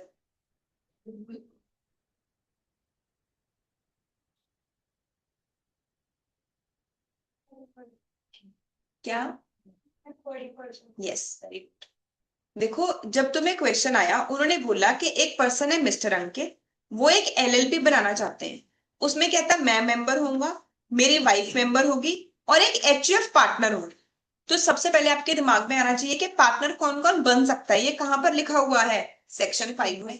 सेक्शन 5 की पहली लाइन में क्या लिखी हुई है कि कौन कौन पार्टनर बन सकता है? Individual and body corporate. जैसे ही उन्होंने वर्ड डिफाइन किया बॉडी कॉर्पोरेट, हम लोग चले गए 2(1)D के ऊपर। 2(1)D में बताया हुआ है कि बॉडी कॉर्पोरेट कौन कौन होती है। सारी कंपनीज, चाहे इंडिया में बनी चाहे आउटसाइड इंडिया, बॉडी कॉर्पोरेट है। सारी एलएलपी, चाहे इंडिया में बनी चाहे आउटसाइड इंडिया, वो बॉडी कॉर्पोरेट है। तो जो एचयूएफ है, ना ये कंपनी है ना ये एलएलपी है, क्या ये बॉडी कॉर्पोरेट है? नहीं। तो क्या ये पार्टनर बन सकती है? नहीं। इसलिए ये पार्टनरशिप इनकॉर्पोरेट नहीं हो सकती। ये 6 मार्क्स की केस स्टडी है। समझ आया सबको? मैं दोबारा से, मैंने क्लास शुरू होते ही ना सबसे पहले आप लोगों को सिलेबस दिखाया, और मैं ऐसे ही जो भी टॉपिक सिलेक्ट करके आया करूंगी उसके रेलेवेंट क्वेश्चंस भी सिलेक्ट करके आया करूंगी। आपने खुद ही सेक्शन पढ़ना हुआ करेगा और क्वेश्चंस में हम उसे टेस्ट करेंगे कि तुम लॉ अच्छे से पढ़ रहे हो कि नहीं पढ़ रहे हो। बेसिकली लॉ को अंडरस्टैंड करना कोई डिफिकल्ट चीज नहीं है। इंग्लिश को हिंदी में ही कन्वर्ट करना है, ट्रांसलेशन ही करनी है, वो तो हम सब लोग क्लास में करेंगे ही, उसे याद भी करेंगे। बट पॉइंट है कि हमारे सामने मल्टीपल सेक्शंस एक ही केस स्टडी में अप्लाई हो रही है, उसकी प्रैक्टिस। तो हमने ये चेक करना है कि हम उसे एनालाइज और अप्लाई कर सके। ये आईसीआई का ऑब्जेक्टिव है। ये पेपर 2 ने इसलिए बनाया है, to develop, to check your analytical and application skill of law. समझ आई है मेरी बात? चलो, अब आज के लिए पहला टॉपिक हमने किया need and benefit. I hope अब सब लोग इसके ऊपर आंसर लिख सकेंगे, हम क्लास के एंड में इसकी प्रैक्टिस भी करेंगे। क्या 4 शेड्यूल्स हैं, ये अब तक सबको याद हो जाना चाहिए। एलएलपी के फीचर्स क्या होते हैं? पहला फीचर होता है बॉडी कॉर्पोरेट। बॉडी कॉर्पोरेट क्या होती है वो भी अब शायद सब डिफाइन कर सकते हैं। 2(1)D में बताया गया सारी कंपनी, सारी एलएलपी जो कि इंडिया या आउटसाइड इंडिया बनी उसे बॉडी कॉर्पोरेट बोलेंगे। पर सी से 3 वर्ड्स हैं जिनको बॉडी कॉर्पोरेट नहीं बोलेंगे। सी से क्या है? कॉर्पोरेशन सोल, कोऑपरेटिव सोसाइटी, कोई भी ऑर्गेनाइजेशन जिसे सेंट्रल गवर्नमेंट नोटिफाई कर देगी, इन सारी चीजों को हम बॉडी कॉर्पोरेट नहीं मानेंगे। राइट? सेकेंड वर्ड, इसका क्या होगा? perpetual succession. So just like any other artificial legal person, artificial legal person, मुझे गॉड ने बनाया है, मैं नेचुरल पर्सन हूं। आर्टिफिशियल लीगल पर्सन को लॉ ने बनाया है, ये पेपर्स में बनती है। इसे लॉ ही बनाता है, लॉ ही खत्म कर सकता है, इसलिए इसका क्या होगा? perpetual succession। इसकी सेपरेट लीगल एंटिटी होगी, मतलब कि एलएलपी अलग पर्सन है और एलएलपी के पार्टनर अलग पर्सन है। एलएलपी अपने डेट्स के लिए खुद लायबल है। नेक्स्ट वर्ड है म्यूचुअल एजेंसी। सारे पार्टनर्स जो हैं वो एलएलपी के एजेंट हैं, बट वो एक दूसरे के एजेंट नहीं। हम इन चारों वर्ड्स को अब डिफाइन करते हैं। एक बार आप लोग ये लाइन ध्यान से पढ़ो, नीड एंड बेनिफिट्स का fourth point.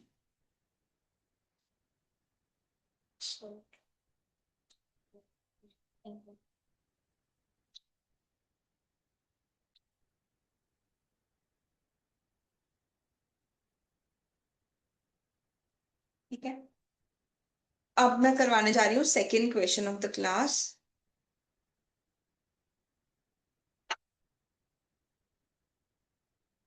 Features of a LLP.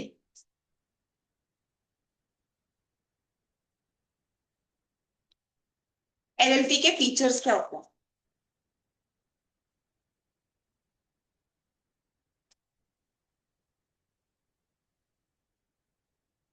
LLP के कुछ फीचर्स हैं कंपनी के जैसे, कुछ फीचर्स हैं फर्म के जैसे, कुछ एलएलपी के यूनिक फीचर्स हैं।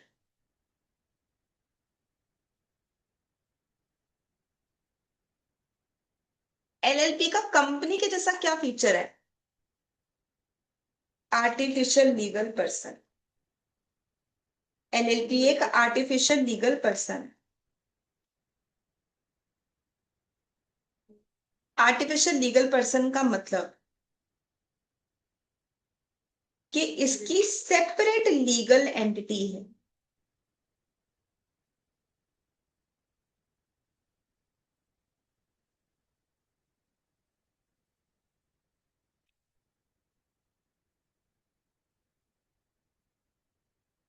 प्रिपेचुअल सक्सेशन है, सॉरी प्रिपेचुअल सक्सेशन बाद में लिखते हैं। कैन एंटर इनटू कॉन्ट्रैक्ट, ये कॉन्ट्रैक्ट कर सकती है।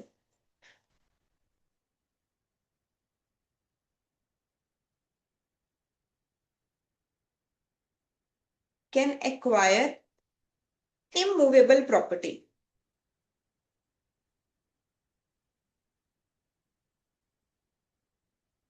Can sue and be sued. तो जब भी आपके सामने ये वर्ड आएगा आर्टिफिशियल लीगल पर्सन, आपने ये चार बातें बोलनी है। हम फाउंडेशन में भी यही पॉइंट्स बोलते थे। जब हम कंपनीज एक्ट पढ़ेंगे तो उसमें भी पहला दिन यही होगा कि कंपनी क्या होती है, और हम ये सेम पॉइंट्स दोबारा रिपीट करेंगे। अगर मुझे किसी लेमैन को, किसी साइंस वाले स्टूडेंट को ये बताना है कि आर्टिफिशियल लीगल पर्सन का मतलब क्या है, तो मुझे आर्टिफिशियल लीगल पर्सन को एक्सप्लेन करने के लिए चार बातें बोलनी। सबसे पहले हम लोग बोलेंगे कि इसका मतलब क्या है, कि ये एक सेपरेट लीगल एंटिटी है, कि ये जो कंपनी है एलएलपी है ये अलग होती है, इसके मेंबर अलग होते हैं। ये कॉन्ट्रैक्ट कर सकती है, जैसे एक नेचुरल ह्यूमन बीइंग कॉन्ट्रैक्ट कर सकता है, एलएलपी भी कॉन्ट्रैक्ट कर सकती है। ऐसा नहीं कि छोटे मोटे कॉन्ट्रैक्ट कर सकती है, रेंट अग्रीमेंट, एम्प्लॉयमेंट अग्रीमेंट, ये तो अपने नाम पे प्रॉपर्टी भी एक्वायर कर सकती है। It can acquire immovable property also, just like a human being. एक आर्टिफिशियल लीगल पर्सन भी किसी को स्यू कर सकता है और कोई और भी इसे स्यू कर सकता है। ठीक है, सेपरेट लीगल एंटिटी की डेफिनेशन हम लोगों ने ये वाली याद करनी है, दिस इज वेरी इंपॉर्टेंट। ये सेपरेट लीगल एंटिटी की डेफिनेशन है कि जो एलएलपी है वो अपने डेट्स के लिए खुद liable, up to the extent of assets, जितने उसके पास एसेट्स हैं। What I mean to say, मान लो कोई एलएलपी की बैलेंस शीट में दिख रहा है कि उसकी आउटसाइड लाइबिलिटीज है 50 लाख की, और उसके पास एसेट्स है सिर्फ 30 लाख के। तो एलएलपी सिर्फ कितने डेट्स के लिए लाइबल है? Up to the extent of assets. LLP सिर्फ लोगों को कितने पैसे वापस करेगी? 30 लाख। क्या बाकी लोग पार्टनर को बोल सकते हैं तुम पैसे दो? नहीं। जो पार्टनर्स है उनकी लाइबिलिटी लिमिटेड है। Liability of partners will be limited to the amount of capital contribution. ठीक है, सेपरेट लीगल एंटिटी को इस लाइन से डिफाइन करेंगे आगे। नेक्स्ट है हमारे पास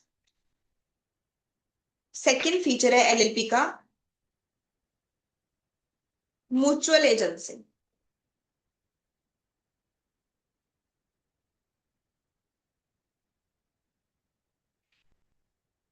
partners are agents of LLP.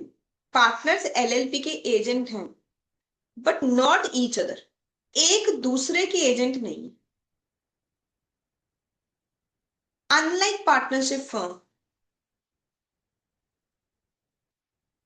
आपका टेस्ट दूसरे रूम में है।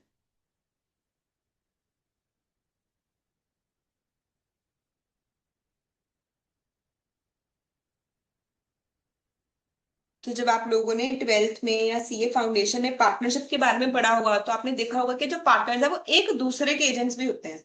पर एलएलपी में हम एलएलपी के एजेंट तो हैं बट एक दूसरे के एजेंट नहीं।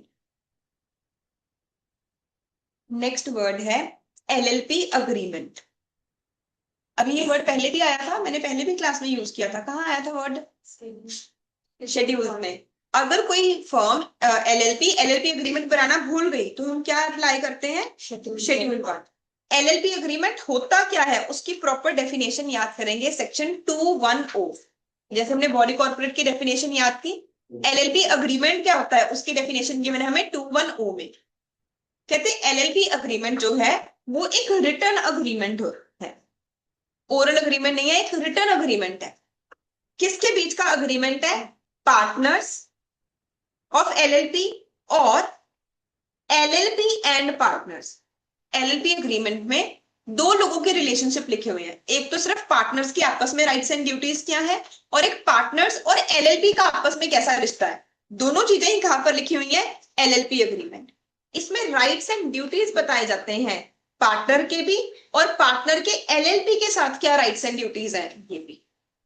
तो मैं एक बार इसे चार्ट फॉर्म में लिखवाना चाहती हूँ, इसी टॉपिक के पैरेलल आप लोग लिखोगे। एलएलपी अग्रीमेंट क्या होता है? 210 ये एक रिटर्न अग्रीमेंट है जो कि म्यूचुअल राइट्स एंड ड्यूटीज बताता है between partners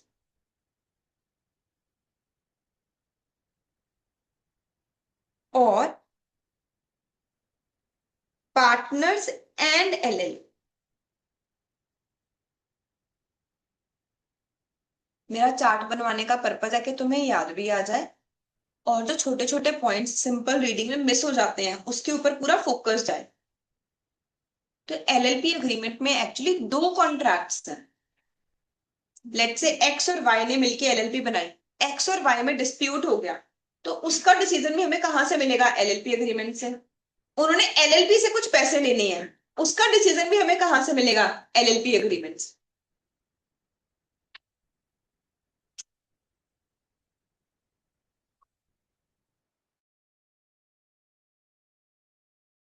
partners and LLP.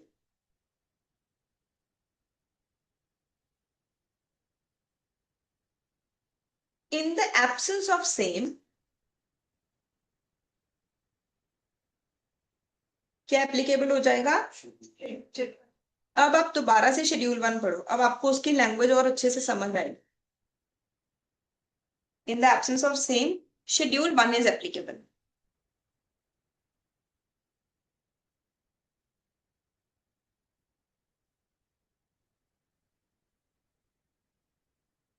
Difference लगा? वही लाइन दोबारा पढ़ने में, शेड्यूल 1 से दोबारा रीड करेंगे शेड्यूल 1 में क्या लिखा हुआ है।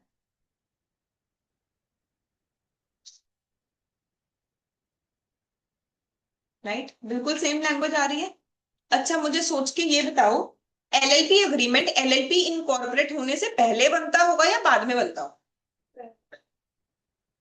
दोबारा सोचो सब लोग, और विद रीजन, ऐसे नहीं कि मैंने पूछा तो उल्टा कर दो। एलएलपी अग्रीमेंट सीओआई, सीओआई का मतलब सब समझते हैं, सर्टिफिकेट ऑफ इनकॉर्पोरेशन। तो एलएलपी का सर्टिफिकेट आने से पहले एलएलपी एग्रीमेंट बनता है कि बाद में बनता है?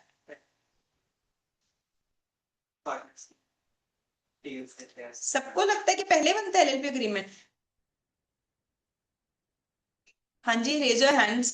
क्या सबको लगता है कि एलएलपी एग्रीमेंट पहले बनता होगा? फिर तो इस लाइन का मतलब ही खत्म हो गया।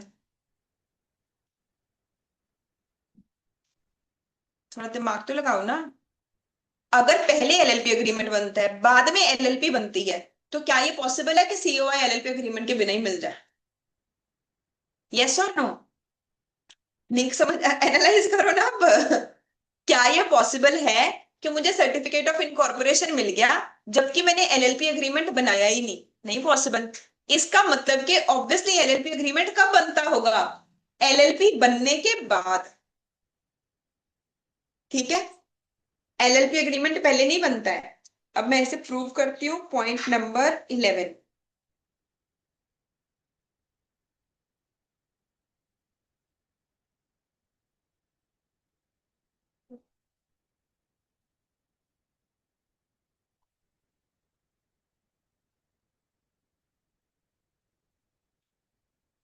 हाँ जी, तीन सेक्शन इकट्ठे अप्लाई होंगे। देखो पहले तो पॉइंट नंबर 11, सेक्शन 11, एलएलपी की इनकॉर्पोरेशन, आपने सीए फाउंडेशन में भी पढ़ी हुई है। एलएलपी इनकॉर्पोरेट करने के लिए हमें क्या कुछ चाहिए होता है? कहते हैं कम से कम दो लोग चाहिए जो कि एलएलपी बनाना चाहते हैं। वो एक स्टेटमेंट फाइल करेंगे कि हमने इस एक्ट की सारी रिक्वायरमेंट्स को पूरा कर दिया है, जिसके ऊपर के कोई professional CA CS lawyer sign करेगा। और इस स्टेटमेंट को किससे फाइल कर देंगे? आरओसी। क्या कहीं पर भी लिखा हुआ है कि एलएलपी बनाने के लिए एलएलपी एग्रीमेंट भी अटैच करना है? तो LLP agreement is not to be attached। LLP agreement इस टाइम पे तो अटैच करना ही नहीं है। LLP तो इसके बिना ही बन जाएगी।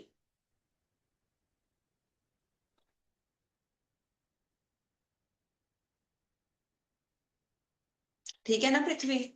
अब मैं साथ में पढ़ रही हूँ सेक्शन नंबर 23। सेक्शंस कंबाइन करके क्वेश्चंस आएंगे।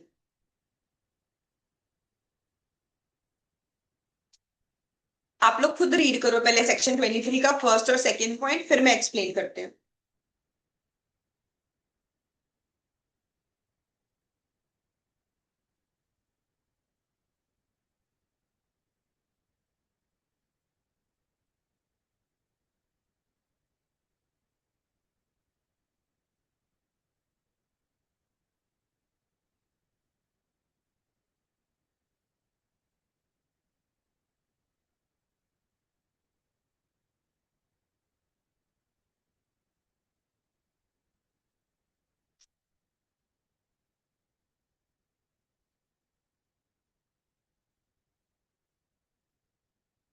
हाँ जी, देखो पार्टनर्स के बीच में रिलेशनशिप कैसा होगा।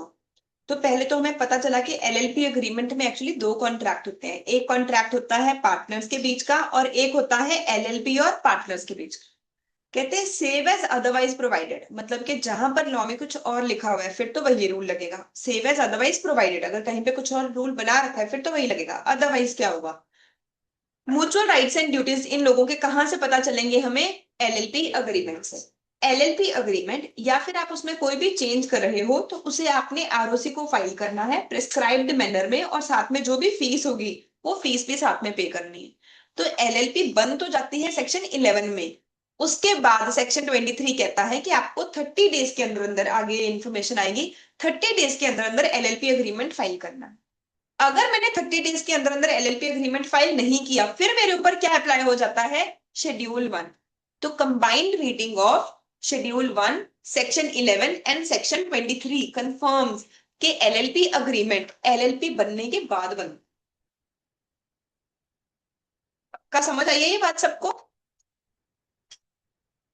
वापस आ जाते हैं। हमारा टॉपिक चल रहा है फीचर्स। हम फीचर्स में इधर उधर घूम रहे हैं। सबसे पहला फीचर आया बॉडी कॉर्पोरेट। बॉडी कॉर्पोरेट को एक्सप्लेन करने के लिए यूज करेंगे सेक्शन 2(1)(d). 2(1)(d) ने मुझे बताया सारी कंपनीज और एलएलपी जो कि इंडिया में बनी या आउटसाइड इंडिया बनी उसे हम लोग क्या मान के चलेंगे? Body corporate. एक्सेप्ट सी से तीन चीजें एक्सक्लूडेड है। कॉर्पोरेशन सोल, कोऑपरेटिव सोसाइटी और जिसे भी सेंट्रल गवर्नमेंट ने नोटिफाई की। प्रीपेचुअल सक्सेशन, क्योंकि इसे लॉ बनाता है, इसे खत्म भी लॉ ही कर सकता है।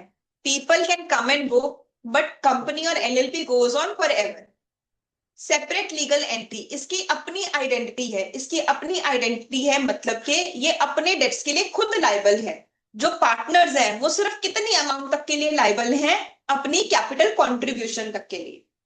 म्यूचुअल एजेंसी, जैसे कि पार्टनरशिप फर्म में एजेंसी होती है एलएलपी में भी एजेंसी होती है, पर थोड़ा सा डिफरेंस है। यहाँ पर जो पार्टनर्स हैं वो एलएलपी के एजेंट तो हैं पर एक दूसरे के एजेंट नहीं है। तो जो हम लोग अपने पास एक चार्ट बना रहे थे जिसमें हम सारे फीचर्स लिख रहे हैं, उसमें पहला फीचर मैंने लिखवाया artificial legal person. Second point आया है हमारे पास म्यूचुअल एजेंसी। बॉडी कॉर्पोरेट भी इसका एक यूनिक फीचर है। बॉडी कॉर्पोरेट यूनिक फीचर्स में कंपनी जैसा एक और फीचर है परपेचुअल सक्सेशन।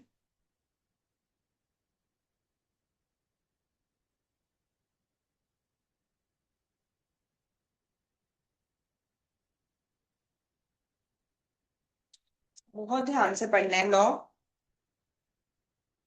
किसी को कोई कंफ्यूजन या डाउट हो यहां तक? मैं एक और केस स्टडी देना चाहती हूँ फिर आपको।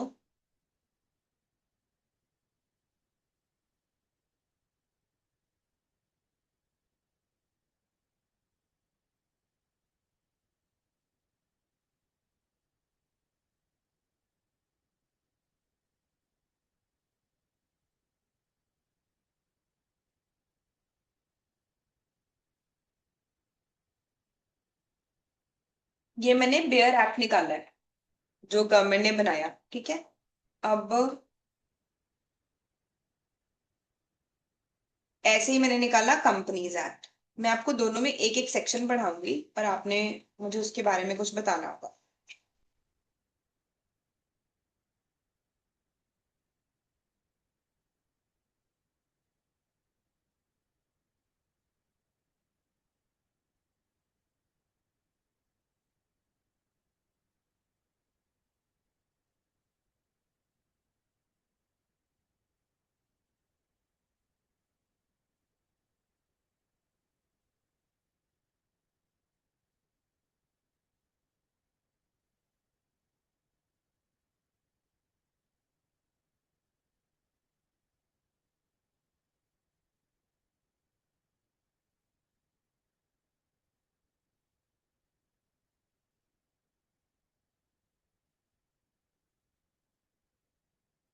हाँ जी। आप लोगों को दो सेक्शंस रीड करने हैं।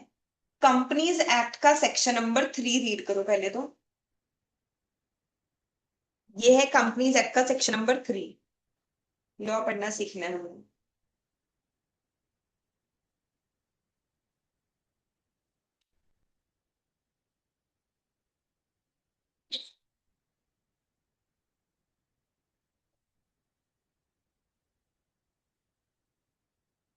इस नोट्स में नहीं मिलेगा। कंपनीज एक्ट का सेक्शन 3 वो एलएलपी एक्ट।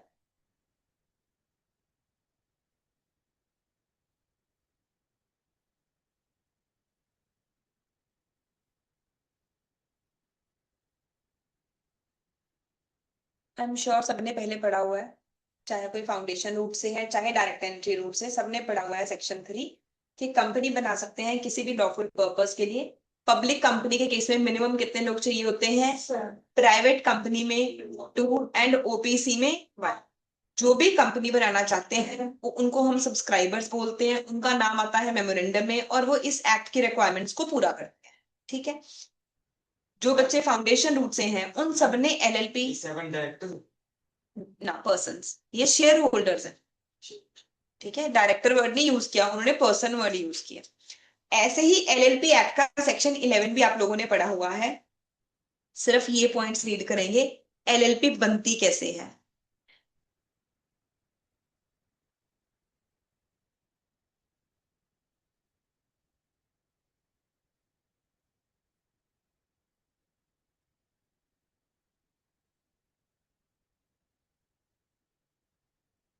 कुछ नहीं समझ आएगा मेरे से पूछ सकते हो।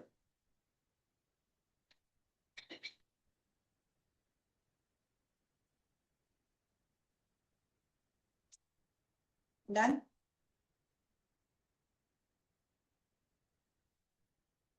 क्या एलएलपी चैरिटी करने के लिए बना सकते हैं? सेक्शन में कहाँ लिखा?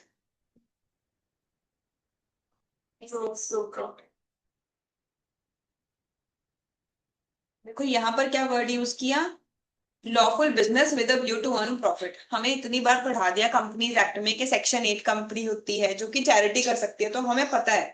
बट ये दुनिया में पहली बार जब क्वेश्चन बना होगा, देखो उसने कितना दिमाग लगाया। यहाँ पे उन्होंने क्या लिखा है कि तुम एलएलपी किस चीज के लिए बना सकते हो? लॉफुल बिजनेस के लिए।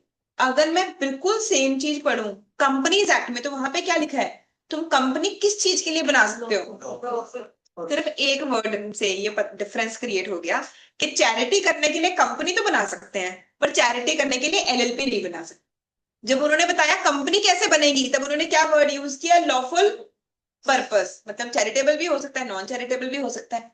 जब उन्होंने बताया कि एलएलपी कैसे बनती है, उसमें क्या लिखा, किस चीज के लिए हो सकती है, लॉफुल। सिर्फ एक इतने छोटे से वर्ड का डिफरेंस है, ठीक है। ऐसे ही लॉ पढ़ना है। चलो next feature, characteristic of LLP में आ गया हमारे पास एलएलपी अग्रीमेंट। एलएलपी अग्रीमेंट के बाद नेक्स्ट वर्ड है हमारे पास कॉमन सील। तो क्या कॉमन सील आज की डेट में कंपलसरी है? नहीं। 2015 से कॉमन सील ऑप्शनल है। अगर कोई एलएलपी या कंपनी चाहती है कॉमन सील यूज करना तो वो कर सकती है, otherwise common seal is optional. Common seal is like a stamp, stamp के जैसे होती है। जो आर्टिफिशियल लीगल पर्सन है वो अपने साइन खुद नहीं कर सकते, तो उसने किसी भी डॉक्यूमेंट के ऊपर को ऑथेंटिकेट करना है तो वो किससे किया जाता था, कॉमन सील से। फिर गवर्नमेंट को लगा कि ये अननेसेसरी हैसल है, तो 2015 से इसे ऑप्शनल बना दिया गया। हम लिखेंगे भी सारे पॉइंट्स। एलएलपी के मेंबर्स की लायबिलिटी लिमिटेड होती है। इट कैन बी, ये मैंने इस वजह से आप लोगों को सेक्शन की रीडिंग कराई। एलएलपी सिर्फ किस चीज के लिए कर सकते हैं, business for profit only, charitable purpose के लिए हम नहीं बना सकते हैं। चलो पहले ये पॉइंट्स नोट डाउन कर लें, फिर आगे चलते हैं। What are the features of LLP. अब मुझे 10-12 पॉइंट्स याद कैसे रखने हैं, तो मैंने इसलिए 3 कैटेगरीज बनाई। एलएलपी के कुछ फीचर्स तो हैं कंपनी के जैसे। सबसे पहला फीचर आ गया artificial legal person, second feature आ गया परपेचुअल सक्सेशन, थर्ड फीचर है कॉमन सील।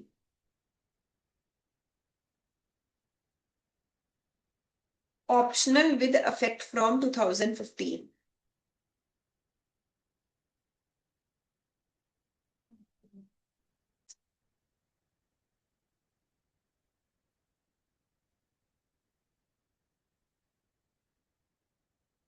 ऑप्शनल है with effect from 2015। I think last attempt में या लास्ट टू लास्ट अटेम्प्ट में सीए फाउंडेशन में बहुत क्वेश्चन आए थे कॉमन सील से। बिल्कुल एक छोटी सी लाइन गिवन है और 3 क्वेश्चन थे आई थिंक सिर्फ कॉमन सील के ऊपर, लास्ट टू लास्ट अटेम्प्ट में था। उसके बाद फर्म के जैसा क्या फीचर है,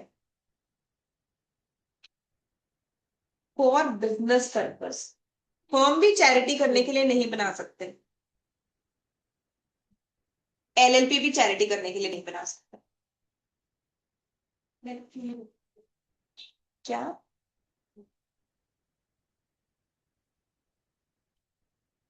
एलएलपी अग्रीमेंट, एलएलपी अग्रीमेंट की डेफिनेशन तो हम लोगों ने कर ली है 21O में। पार्टनरशिप फॉर्म में क्या होता है एलएलपी एग्रीमेंट के जैसा, पार्टनरशिप डीड, ठीक है। और वहां पे भी यही रूल है, अगर पार्टनरशिप डीड बनाना भूल गए तो पार्टनरशिप एक्ट के अकॉर्डिंग पीएसआर डिसाइड हो जाएगी। यहाँ पर भी अगर आप एलएलपी एग्रीमेंट बनाना भूल गए तो शेड्यूल 1 अप्लाई हो जाएगा, ठीक है। पर थोड़ा सा डिफरेंस है। क्या डिफरेंस है पार्टनरशिप डीड और रिटर्न एलएलपी एग्रीमेंट में? मैंने बोल ही दिया, but must be written. Partnership deed में, पार्टनरशिप के केस में तुम ओरल अग्रीमेंट भी कर सकते हो, but LLP agreement must be in writing.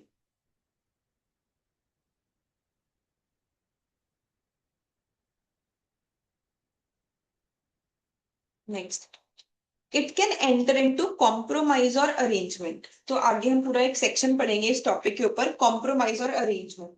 अगर एलएलपी को ऐसा लग रहा है कि मैं सबके पैसे वापस नहीं कर पाऊंगी, तो वो क्रेडिटर्स के साथ कॉम्प्रोमाइज में भी एंटर कर सकती है। मतलब वो किसी मीडिएटर को बुलाएंगे और आपस में बैठ के उन्हें बताएंगे कि हमें लॉस हो रहा है, हम सारे पैसे नहीं दे सकते, हम 70% पेमेंट कर सकते हैं। तो इस तरीके से कोई भी डिस्प्यूट को सेटल किया जा सकता है।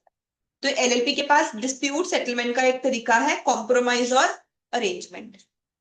ये तो हम पहले से ही पढ़ चुके हैं। किसी और टाइप के ऑर्गेनाइजेशन को भी आप कन्वर्ट कर सकते हो एलएलपी में। Schedule number 2, 3, 4 and section 55 to 57 में इसी के बारे में बताया गया है। कंपनी के जैसा ही एक और फीचर है एलएलपी में, ई फाइलिंग ऑफ डॉक्यूमेंट्स। जैसे कंपनी में सारे डॉक्यूमेंट्स आज की डेट में इलेक्ट्रॉनिकली गवर्नमेंट की वेबसाइट पे फाइल होते हैं, एलएलपी के केस में भी सारे डॉक्यूमेंट्स की फाइलिंग इलेक्ट्रॉनिकली होती है। एंड फॉरेन एलएलपी, जैसे कंपनी में फॉरेन कंपनी का कॉन्सेप्ट है, बिल्कुल वैसे ही यहां पर हम लोग डेफिनेशन पढ़ेंगे फॉरेन एलएलपी। तो हम ये लिख लेते हैं, दोनों फीचर्स सिमिलर टू कंपनी है, ई filing of documents and foreign LL.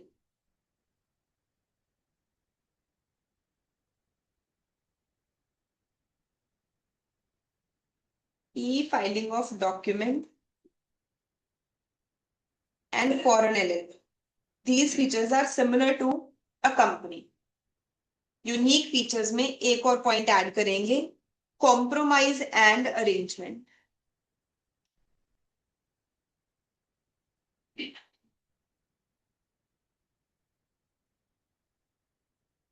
इसमें से है तो देख लो।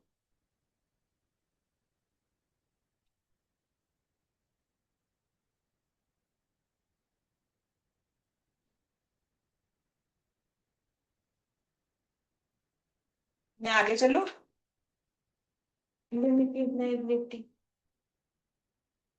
लाइक कंपनी, वो मैंने ना यहाँ पर एक्सप्लेन, आर्टिफिशियल लीगल पर्सन से लिख चाहो तो लिख दो limited liability, similar to a company, sixth feature limited liability.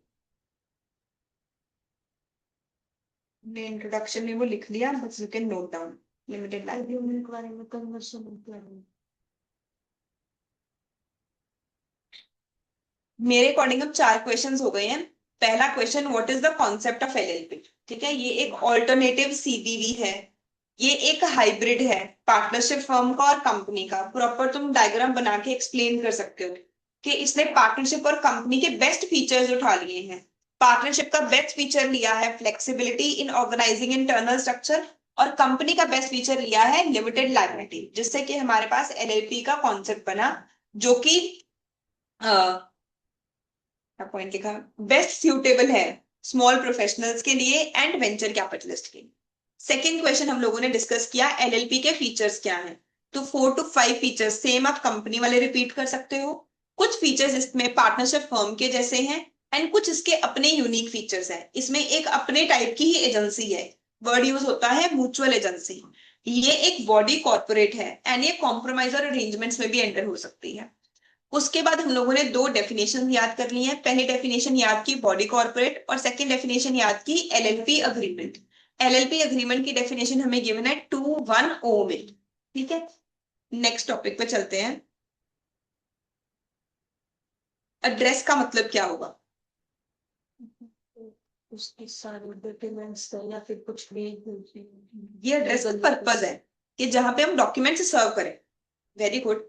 एक स्टूडेंट ने मुझे बताया कि एड्रेस का मतलब ये होगा कि जहां पे हम कोई भी डॉक्यूमेंट या कोई भी नोटिस सर्व करना चाहते हैं तो उस जगह पे डॉक्यूमेंट सर्व कर सकते हैं, बट वो कौन सा एड्रेस है, कहाँ पे सर्व कर सकते हैं? तो कहते हैं कहीं पर भी अगर हमने लिखा है कि किसी इंडिविजुअल को कोई लेटर भेजना है, तो इंडिविजुअल को लेटर कहां पर भेजा जाएगा? उसके रेजिडेंशियल एड्रेस पे। और अगर किसी भी बॉडी कॉर्पोरेट को कोई भी डॉक्यूमेंट भेजना है तो कहां पर भेजा जाएगा? सीए फाइनल में ना आप लोगों को इनकम टैक्स की असेसमेंट आएगी। सीए इंटर में तो हम ये सीखते हैं कि इनकम टैक्स की कैलकुलेशन कैसे होती है। सीए फाइनल में ये सीखते हैं कि असेसमेंट, मान लो किसी को नोटिस भेजना है, तो जब भी किसी क्लाइंट का नोटिस आता है तो सीए ना सबसे पहले ये चेक करता है कि क्या नोटिस वैलिड है। मतलब मान लो किसी कंपनी को इनकम टैक्स डिपार्टमेंट ने नोटिस भेजा और कंपनी ने गलती से डायरेक्टर के घर पे नोटिस भेज दिया, वो नोटिस इनवैलिड हो जाए, उसकी कोई लीगली वैल्यू ही नहीं है। अगर वो पर्सन इस केस में टैक्स पे ना भी करे तो लीगली कोई कुछ नहीं कर सकता। तो जब सीएस के पास ऐसे क्लाइंट आता है, वो सबसे पहले ये चेक करते हैं कि क्या नोटिस वैलिड है। तो हर नोटिस की टाइम लिमिट होती है कि मान लो तुमने इनकम टैक्स का केस करना है, तुम कितने साल के अंदर अंदर कर सकते हो, उसमें कितना मिनिमम अपॉर्चुनिटी देना पड़ेगा रिप्लाई करने का। ऐसे जैसे आप लोगों ने नेगोशिएबल इंस्ट्रूमेंट्स एक्ट में पढ़ा होगा कि कम से कम 15 डेज का टाइम देना पड़ता है कि अगर चेक डिसऑनर हो गया तुम 15 डेज में पेमेंट कर दो। वैसे ही इनकम टैक्स में बच्चे, मान लो 2001 में किसी पर्सन ने टैक्स की चोरी की, क्या 2025 में हम उसे नोटिस भेज सकते हैं? नहीं भेज सकते ना। तो एक टाइम लिमिट होगी ना कि कितनी देर के अंदर अंदर भेज सकते हैं। तो जब भी सीए के पास कोई नोटिस आता है, सबसे पहले वो ये चेक करता है कि नोटिस वैलिड है भी या नहीं, क्योंकि ये सबसे स्ट्रॉन्ग ग्राउंड है। मेरा क्लाइंट सीधा ही बच गया, केस लड़ने की जरूरत ही नहीं अगर नोटिस इनवैलिड है। ठीक है, और बहुत सारे ऐसे केसेस होते हैं क्योंकि जो डिपार्टमेंट वाले हैं, इनकम टैक्स डिपार्टमेंट या जीएसटी डिपार्टमेंट वाले, उनको टैक्स हमसे कम आता है। वो बीए करके या एमबीबीएस करके उन्होंने गवर्नमेंट के एग्जाम क्लियर कर लिए, आईएएस ऑफिसर बन गए, रेवेन्यू सर्विसेज में चले गए, उनको सारा कुछ थोड़ा थोड़ा थोड़ा थोड़ा आता है। बट हम तो टैक्स के एक्सपर्ट हैं, हमें उनसे टैक्स ज्यादा आता है। तो हम जब अपने क्लाइंट का केस लेके जाते हैं, मान लो इनकम टैक्स में ना केस 6 साल के अंदर अंदर किया जा सकता है। तुम किसी भी एसएससी को 6 साल से लेट नोटिस भेज ही नहीं सकते। तो अगर किसी ने 2001 में कोई टैक्स की चोरी की थी, गवर्नमेंट डिपार्टमेंट वाले भी उसे नोटिस मैक्सिमम कब तक भेज सकते हैं? 2007 तक। अब अगर मान लो इन्होंने नोटिस भेज दिया फेब 2007 में, क्लाइंट फेब 2007 में नोटिस भेजा, और जो नोटिस था उसमें कोई गलती हो गई, गलत एड्रेस पे भेज दिया, तो क्लाइंट रिप्लाई करेगा ये तो वैलिड ही नहीं है। उसके बाद एओ के पास टाइम नहीं, खत्म हो गया, असेसिंग ऑफिसर नोटिस भेज ही नहीं सकता। और ऐसा रियल लाइफ में बहुत बार होता है। ऐसा नहीं कि ये थ्योरेटिकल चीज है, रियल लाइफ में ऐसा होता है। आपको सीए फाइनल में सिखाएंगे उसकी कैलकुलेशन। अब उसी पर्सपेक्टिव से ये टॉपिक इंपॉर्टेंट है कि हमने कौन से एड्रेस पे डॉक्यूमेंट भेजना है। कहते हैं इंडिविजुअल के लिए तो कहां पर भेजना है? उसके रेजिडेंशियल एड्रेस पे। बॉडी कॉर्पोरेट को कोई भी डॉक्यूमेंट सर्व कहां पर करना है? उसके रजिस्टर्ड ऑफिस। ध्यान रहेगा, सिंपल लॉजिक। बॉडी कॉर्पोरेट का मतलब हमने कर लिया। बिजनेस का मतलब क्या होता है? कहते बिजनेस का मतलब है कोई भी तरह का ट्रेड, प्रोफेशन, सर्विस, कोई भी ऑक्यूपेशन। अगर सेंट्रल गवर्नमेंट ने कोई चीज एक्सक्लूड की है तो उसे एक्सक्लूड कर दो, अदरवाइज सारे टाइप के ट्रेड, बिजनेस, प्रोफेशन सब कुछ ही किस चीज में कवर हो जाएंगे? बिजनेस। फाइनेंशियल ईयर का मतलब क्या होता है? आप लोग ये पढ़ोगे, उसके बाद मैं केस स्टडी दूंगी।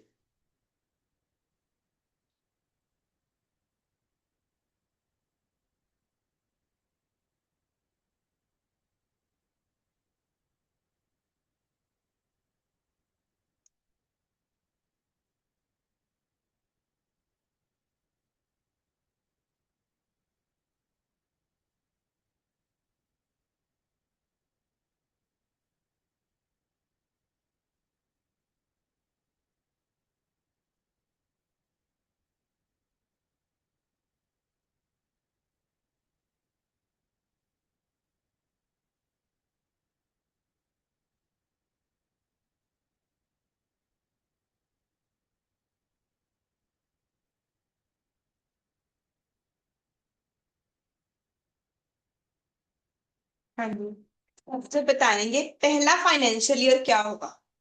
अगर कोई एलएलपी 20 जुलाई 2024 को बनी है तो इसका पहला फाइनेंशियल ईयर कहां से कहां तक होगा? 31 मार्च 2025। एंड अगर कोई एलएलपी नवंबर 2024 में बनी है तो इसका पहला साल कब तक होगा? ये 2026 तक होगा, क्योंकि कट ऑफ डेट क्या है? 30 सितंबर। अगर कोई भी एलएलपी 30 सितंबर के बाद बन रही है तो कहते हैं आपका पहला फाइनेंशियल ईयर कहां पर खत्म होगा? Next to following financial year, next to following 31 March. तो कहते हैं जो भी 31 मार्च आएगी आने वाले साल के भी अगले साल।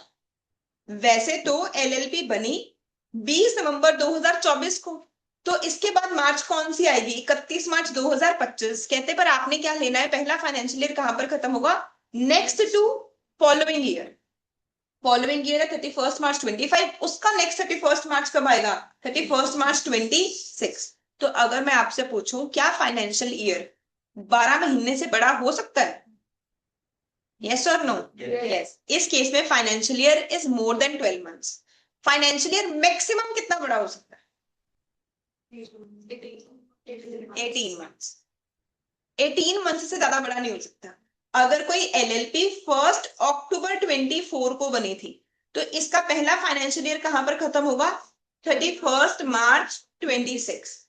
पर अगर कोई एलएलपी 30 सितंबर 24 को बनी थी तो क्या होगा? 31 मार्च। ठीक है, तो हमने ध्यान देना है, यहां पर वर्ड है आफ्टर। अगर कोई 30 सितंबर के बाद में बनी है, अगर ऑन 30 सितंबर है पेपर में तो वो वही पूछेंगे ना। अगर 30 सितंबर को बनी है फिर तो फाइनेंशियल ईयर कहां पर खत्म होता है? 31 मार्च 2025 को ही खत्म होता। बट अगर 30 सितंबर के बाद बनी है तो उससे नेक्स्ट 31 मार्च को खत्म। पक्का याद रहेगा। इसके साथ ही लिखो कंपनीज एक्ट में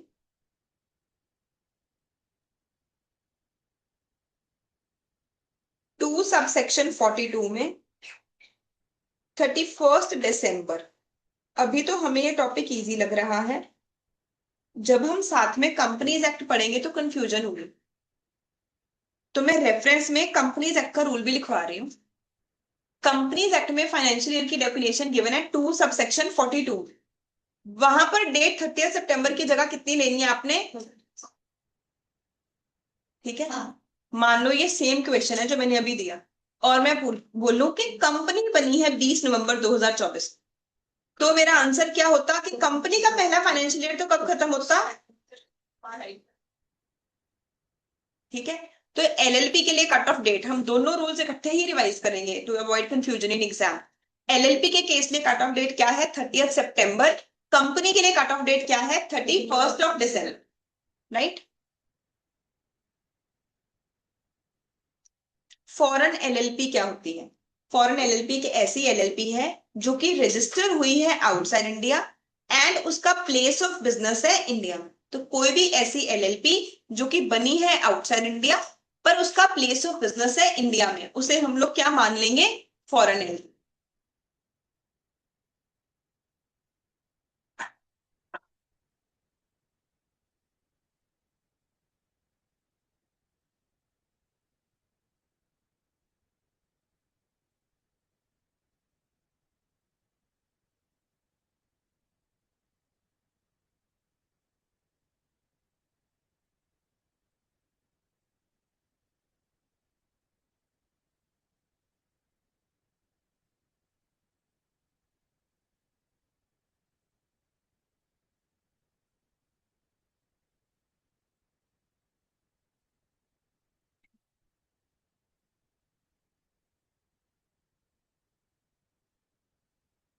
बताओ इसमें से कौन कौन सी एलएलपी फॉरेन एलएलपी है? दोबारा, बी एंड सी, और कोई किसी को लग रही हो? कौन सा? तुम्हारे अकॉर्डिंग सी नहीं है? डी भी तुम्हारे अकॉर्डिंग फॉरेन एलएलपी है? और बी तुम्हारे अकॉर्डिंग नहीं है foreign LLP?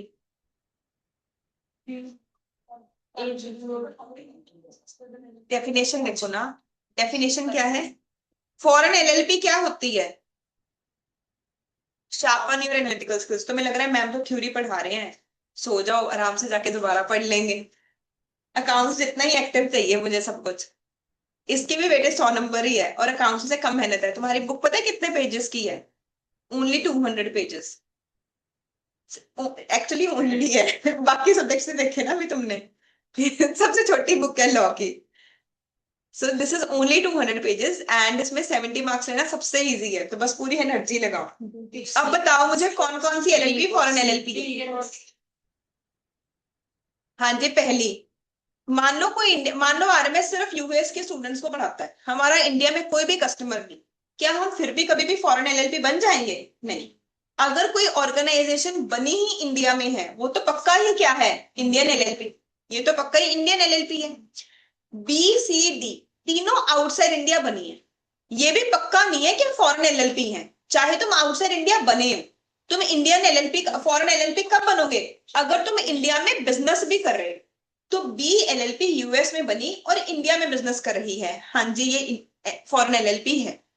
D LLP US में बनी और बिजनेस आउटसाइड इंडिया कर रही है, तो मुझे इससे कोई लेना देना ही नहीं, मैंने इसके ऊपर कोई रूल लगाने ही नहीं। देखो पहले डेफिनेशन क्यों बनी फॉरेन एलएलपी की? क्योंकि हम इनके ऊपर कुछ रूल लगाना चाहते हैं। रूल लगाने के लिए पहले मुझे कंसेप्ट बनाना पड़ेगा।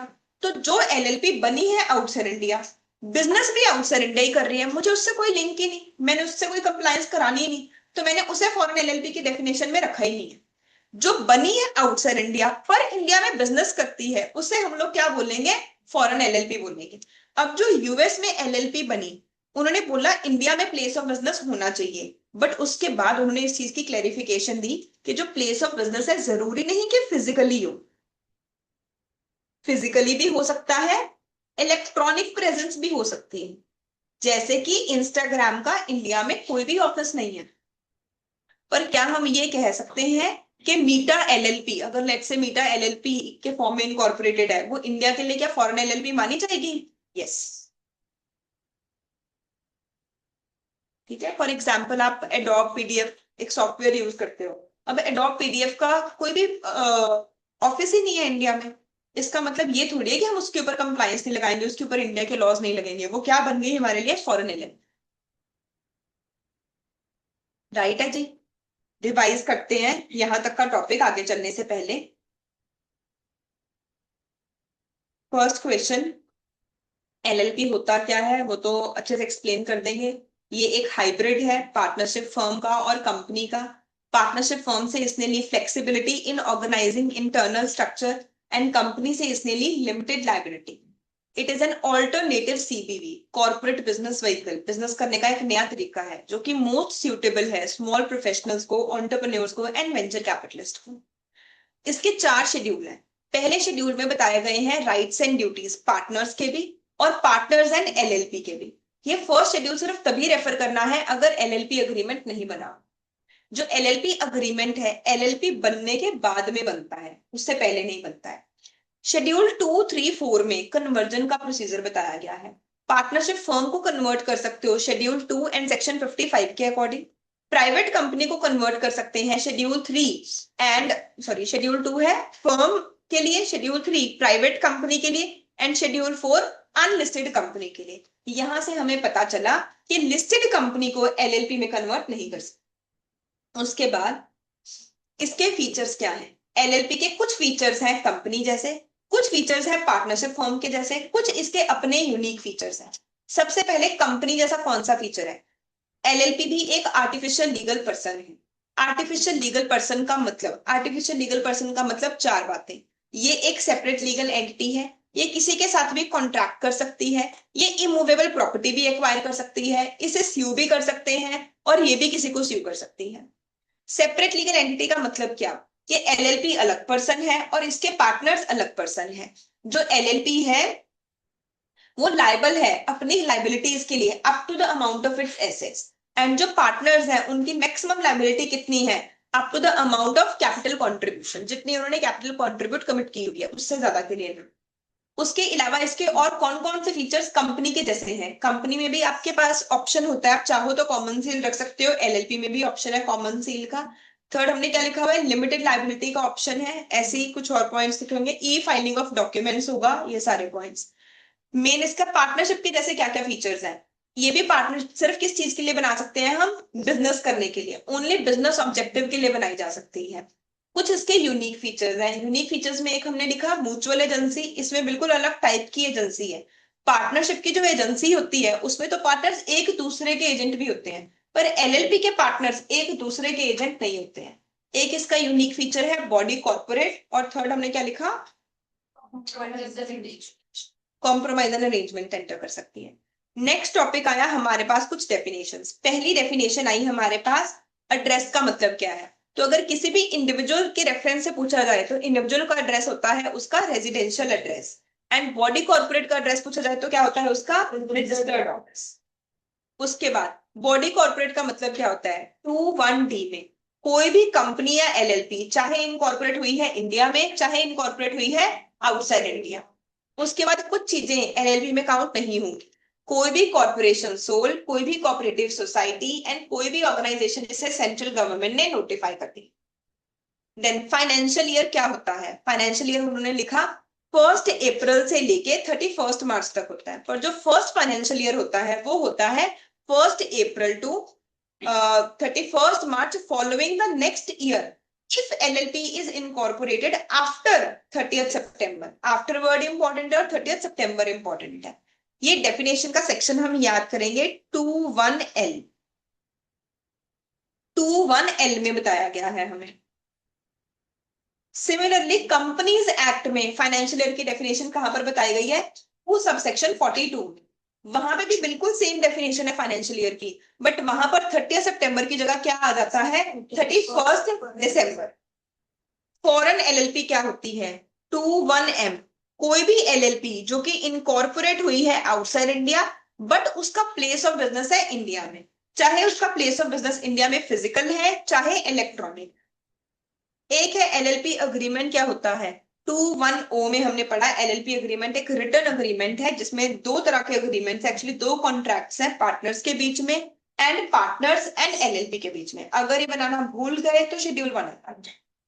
आई होप सबको क्लियर है। बिल्कुल लास्ट पेज पे इंडेक्स बनाएंगे, जो भी हम सेक्शंस याद कर रहे हैं हम उसकी लिस्ट वहां पर लिखते रहेंगे। 21D body corporate, 21L financial year after 30th सितंबर, कंपनी में 2 सबसेक्शन 42 में 31st दिसंबर,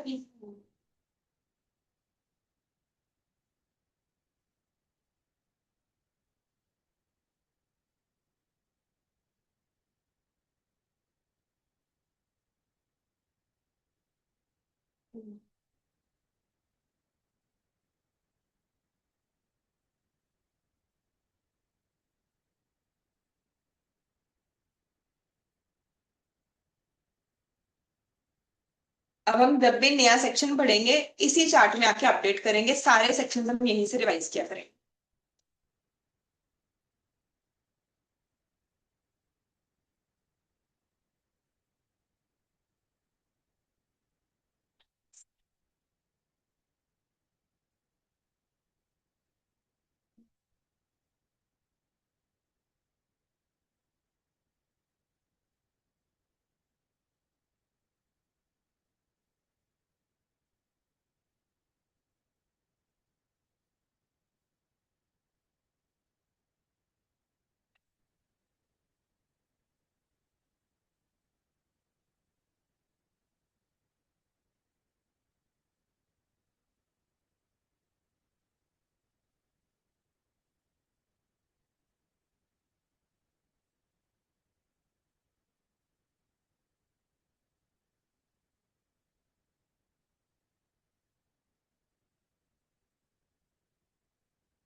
आज के लिए लास्ट सेक्शन, स्मॉल एलएलपी क्या होती है।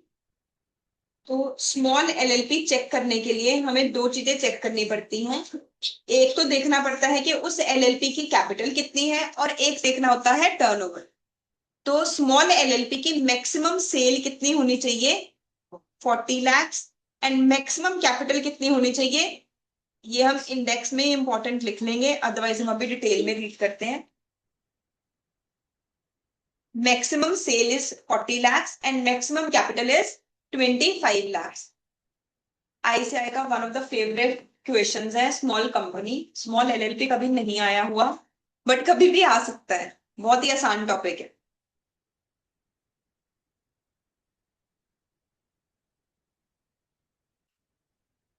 नोट डाउन कर लिया ना सबने, हम चले डेफिनेशन पे।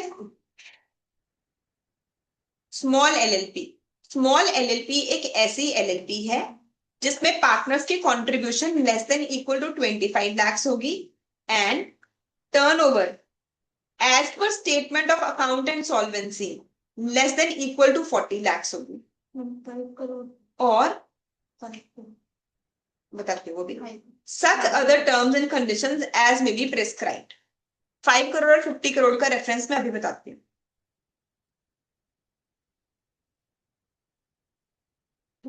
बाकी सब कुछ समझ आया, ठीक है। इस डॉक्यूमेंट को हम आज से शॉर्ट फॉर्म में बोलेंगे सैस। जैसे पीएनएल होता है वैसे ही एलएलपी के डॉक्यूमेंट, एलएलपी ने जो फाइनेंशियल स्टेटमेंट्स फाइल करनी होती हैं, वैसे एक बहुत इंपॉर्टेंट डॉक्यूमेंट है statement of account and solvency. जैसे हर कंपनी को पीएनएल और बैलेंस शीट बनाना जरूरी है ना, एलएलपी ने क्या बनाना होता है, statement of account and solvency. ठीक है, तो कहते हैं आपकी सेल एज पर सैस कितनी होनी चाहिए, 40 lakhs। आपकी कंट्रीब्यूशन मैक्सिमम कितनी होनी चाहिए, 25 lakhs। अब ये 5 करोड़ और 50 करोड़ का रेलेवेंस क्या है, इसे समझते हैं एक बार। लॉ बनाने का ना बहुत ही लेंदी प्रोसेस है। लॉ बनाने के लिए क्या करना पड़ता है, पहले तो जब भी कोई लॉ बनाना है, जिस भी डिपार्टमेंट में जिस भी मिनिस्ट्री में वो फॉल करता है, वो मिनिस्ट्री उसका ड्राफ्ट बनाती है। ठीक है, जैसे कि अभी नया इनकम टैक्स एक्ट आना है, तो तो नया इनकम टैक्स एक्ट लेके आने के लिए पहले तो क्या करना पड़ेगा, फाइनेंस मिनिस्ट्री को सोचना पड़ेगा भाई पुराने इनकम टैक्स एक्ट में क्या प्रॉब्लम है, हमें क्या क्या नए रूल्स की जरूरत है। पूरे सारे दुनिया के वो इनकम टैक्स लॉज को पढ़ेंगे कि हम भी अपना बेस्ट एक्ट बनाएं, लॉन्ग टर्म के बारे में सोच के बनाएं। तो वो ऐसे एक नया एक्ट बनाएंगे, ड्राफ्ट प्रिपेयर करेंगे। फिर इस ड्राफ्ट को प्रेजेंट किया जाता है लोकसभा में, फिर उसे रिप्रेजेंट किया जाता है राज्यसभा में, फिर वहां पर वोटिंग होती है। अगर सब लोग मान जाए, अगर मेजोरिटी उसे पास कर दे, तो पास होने के बाद वो बन जाता है बिल। अगर इस बिल के ऊपर प्रेसिडेंट ऑफ इंडिया साइन कर दे, फिर वो जाके क्या बनता है। तो लॉ बनाने के लिए इतना लंबा प्रोसेस फॉलो करना पड़ता है। अब अगर मैं आपको बोलूं कि लॉ को चेंज करो, तो वो फिर से इतना लेंदी प्रोसेस हो गया। ठीक है, तो हम चाहते हैं कि लॉ को चेंज करना इतना मुश्किल प्रोसेस ना हो। तो हमने क्या किया, आईएएस ऑफिसर को पावर दे दी कि कुछ जगह पे तुम अपनी मर्जी से रूल चेंज कर देना। जो गवर्नमेंट है, हम जैसे राइट नाउ गवर्नमेंट बीजेपी है, हमने बीजे जो लोकसभा है उसमें तो ऑपोजिशन पार्टी के मेंबर भी होते हैं, कुछ मेंबर कांग्रेस के भी होंगे, कुछ तृणमूल कांग्रेस के भी होंगे, ऐसे अलग अलग पार्टीज के लोग होंगे। पर आज की डेट में गवर्नमेंट किसकी है, बीजेपी की गवर्नमेंट है। तो अगर मान लो कोई डिसीजन सिर्फ बीजेपी ने लेना है, वो तो फास्ट फास्ट हो जाएगा। पर अगर कोई डिसीजन लोकसभा में जाना है तो सबसे अप्रूवल लेना पड़ेगा, तो उस डिसीजन को पास होने में बहुत ज्यादा टाइम लग जाएगा। अब अगर मान लो मैंने स्मॉल एलएलपी की डेफिनेशन लिख दी कि स्मॉल एलएलपी एक ऐसी एलएलपी है जिसमें मैक्सिमम कैपिटल कितनी होनी चाहिए, 25 लाख। अब इस रूल को चेंज करने की जरूरत है। तो इस रूल को चेंज करना है अगर, तो अगर ये रूल ना लिखा, तो आमतौर पे तो क्या होना चाहिए था कि बीजेपी किसके पास जाती, लोकसभा में, वोटिंग होती, फिर डिसीजन होता, फिर रूल चेंज होता। It would have become a very lengthy process. तो हमने बोला तुम्हें इतना लेंथी प्रोसेस फॉलो करने की जरूरत ही नहीं है, तुम इसे अपने आप ही चेंज करो। पर तुम इसे अपने आप मैक्सिमम कितना चेंज कर सकते हो, 5 करोड़। ठीक है, तो लॉ को बहुत और ज्यादा फ्लेक्सिबल बनाने के लिए हमने गवर्नमेंट को पावर दे दी कि तुम इस 25 लाख की लिमिट को देखो, थोड़े सालों बाद इस 25 लाख की वैल्यू कम हो जाएगी इन्फ्लेशन की वजह से, real value of money will decrease. तो हमें जरूरत लगेगी कि यार 25 लाख तो कुछ भी नहीं होते, कम से कम 1 करोड़ तो अलाउ करो। तो इसको चेंज करने के लिए क्या हम फिर से इतना लंबा प्रोसीजर फॉलो करें, कहते जो गवर्नमेंट है ना वो अपने आप डिसाइड कर ले, लोकसभा राज्यसभा की अप्रूवल की जरूरत है। बट ऐसा नहीं कि तुम 100 करोड़ को बोल दोगे स्मॉल एलएलपी है, तुम्हारी पावर के ऊपर हमने चेक भी कर दिया। तुम मैक्सिमम इस लिमिट को कितना चेंज कर सकते हो, कंट्रीब्यूशन को चेंज कर सकते हो 5 CR, एंड टर्नओवर को चेंज कर सकते हो 50 CR। पर हमें पेपर के लिए क्या यूज करना है, आज का रूल 25 lakhs एंड, पूरे अच्छे से समझ आया ऐसा क्यों किया गया। जैसे कि जब आप पार्टनरशिप एक्ट पढ़ते हो, बहुत सारे बच्चे ना हंसते हैं जब वो पहली बार ये क्वेश्चन सुनते हैं कि क्या फर्म को रजिस्टर करवाना कंपलसरी है। तो उसमें एक वैल्यू लिखी हुई है कि अगर इससे कम अमाउंट का डिस्प्यूट है तो अनरजिस्टर्ड फर्म भी स्यू कर सकती है। कितनी अमाउंट लिखी हुई है। तो फिर आपको हंसी आती है कि 100 रुपए का क्या सेंस बना, आती है हंसी कि नहीं आती। तो एक्चुअली पार्टनरशिप एक्ट बना था 1932 में, तब उन्होंने 100 रुपए सोच के लिख दिया, तब तो 100 रुपए की बहुत वैल्यू थी। आज 100 रुपए की वैल्यू बहुत कम है, तो आज हम उस रूल को चेंज करना चाहते हैं। टाइम किसके पास है, एक तरफ पाकिस्तान अटैक कर रहा है, एक तरफ हम स्पेस पे जाना चाहते हैं, एक तरफ एजुकेशन इश्यूज हैं। क्या गवर्नमेंट के पास पावर है कि हम सोचे भी पार्टनरशिप एक्ट में अमेंडमेंट लेके आनी है। तो जो एक्ट्स हैं उनको और ज्यादा flexible and up to date बनाने के लिए हमने गवर्नमेंट को ही पावर दे दी कि हमसे पूछने बताना, तुम खुद ही चेंज कर। पक्का। पक्का। बच्चे मान लो मैंने और नीरज ने मिलकर एक एलएलपी बनाया, स्मॉल एलएलपी को ना कुछ फायदे मिलते हैं, तो हम भी स्मॉल एलएलपी का फायदा लेना चाहते हैं। तो हम दोनों ने क्या किया, कंट्रीब्यूशन रखी 20 lakhs ईच। पर जब 31 मार्च आई, हमने 10 lakhs ईच की ड्रॉइंग्स कर ली। तो हम स्मॉल एलएलपी का बेनिफिट ले सकते हैं कि नहीं। मैं अपना क्वेश्चन रिपीट करती हूँ जिनको नहीं समझ आया। दो लोगों ने मिलके एक बिजनेस शुरू किया, उन्होंने 1 अप्रैल को अपने बिजनेस में 20 लाख रुपीस डाल दी। फिर उन्होंने 28 फरवरी को 10 lakhs की ड्रॉइंग्स कर ली। तो 31 मार्च को पहले पार्टनर की कैपिटल कितनी रह गई, 10, दूसरे की कैपिटल भी कितनी रह गई, 10। तो इनकी टोटल कैपिटल कितनी है। क्या ये स्मॉल एलएलपी का बेनिफिट ले सकते हैं, यस और नो। नहीं ले सकते। स्मॉल एलएलपी में जो आपकी कैपिटल है 25 लाख होनी चाहिए एट ऑल टाइम्स। एक दिन भी अगर तुम्हारी कैपिटल 25 लाख से ज्यादा हो गई, तुम्हें स्मॉल एलएलपी का बेनिफिट नहीं मिलेगा at all times.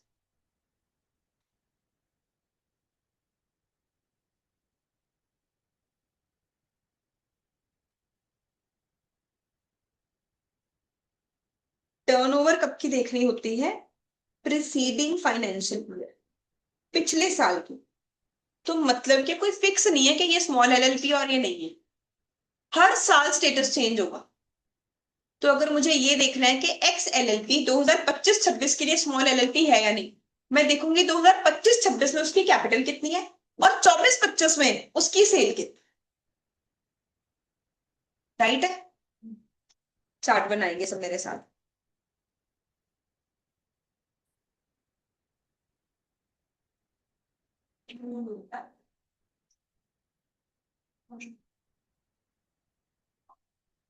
Small LLP का मतलब 21TA।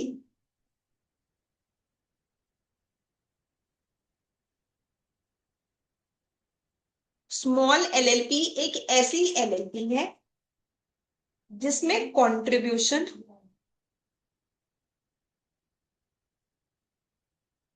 at all times in the financial year less than equal to 25 lakhs and turnover of preceding financial year as per SAS is less than equal to 40 lakhs.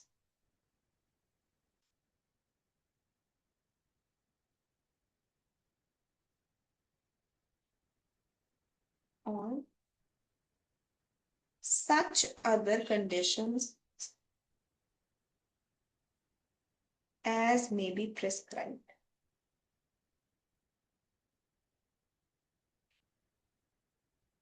इस 25 लाख वाली limit को extend किया जा सकता है 5 CR तक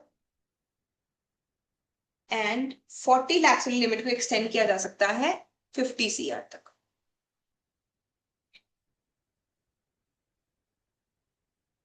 5 CR 50 CR और bank पे तो नहीं इतना जरूरी है।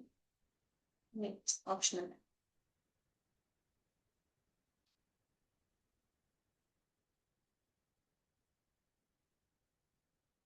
डन है। सब लोग कल यहां तक रीड करके आएंगे, कल हम पहले क्वेश्चन करेंगे इन टॉपिक्स के ऊपर, फिर आगे चलेंगे। Bye, take care.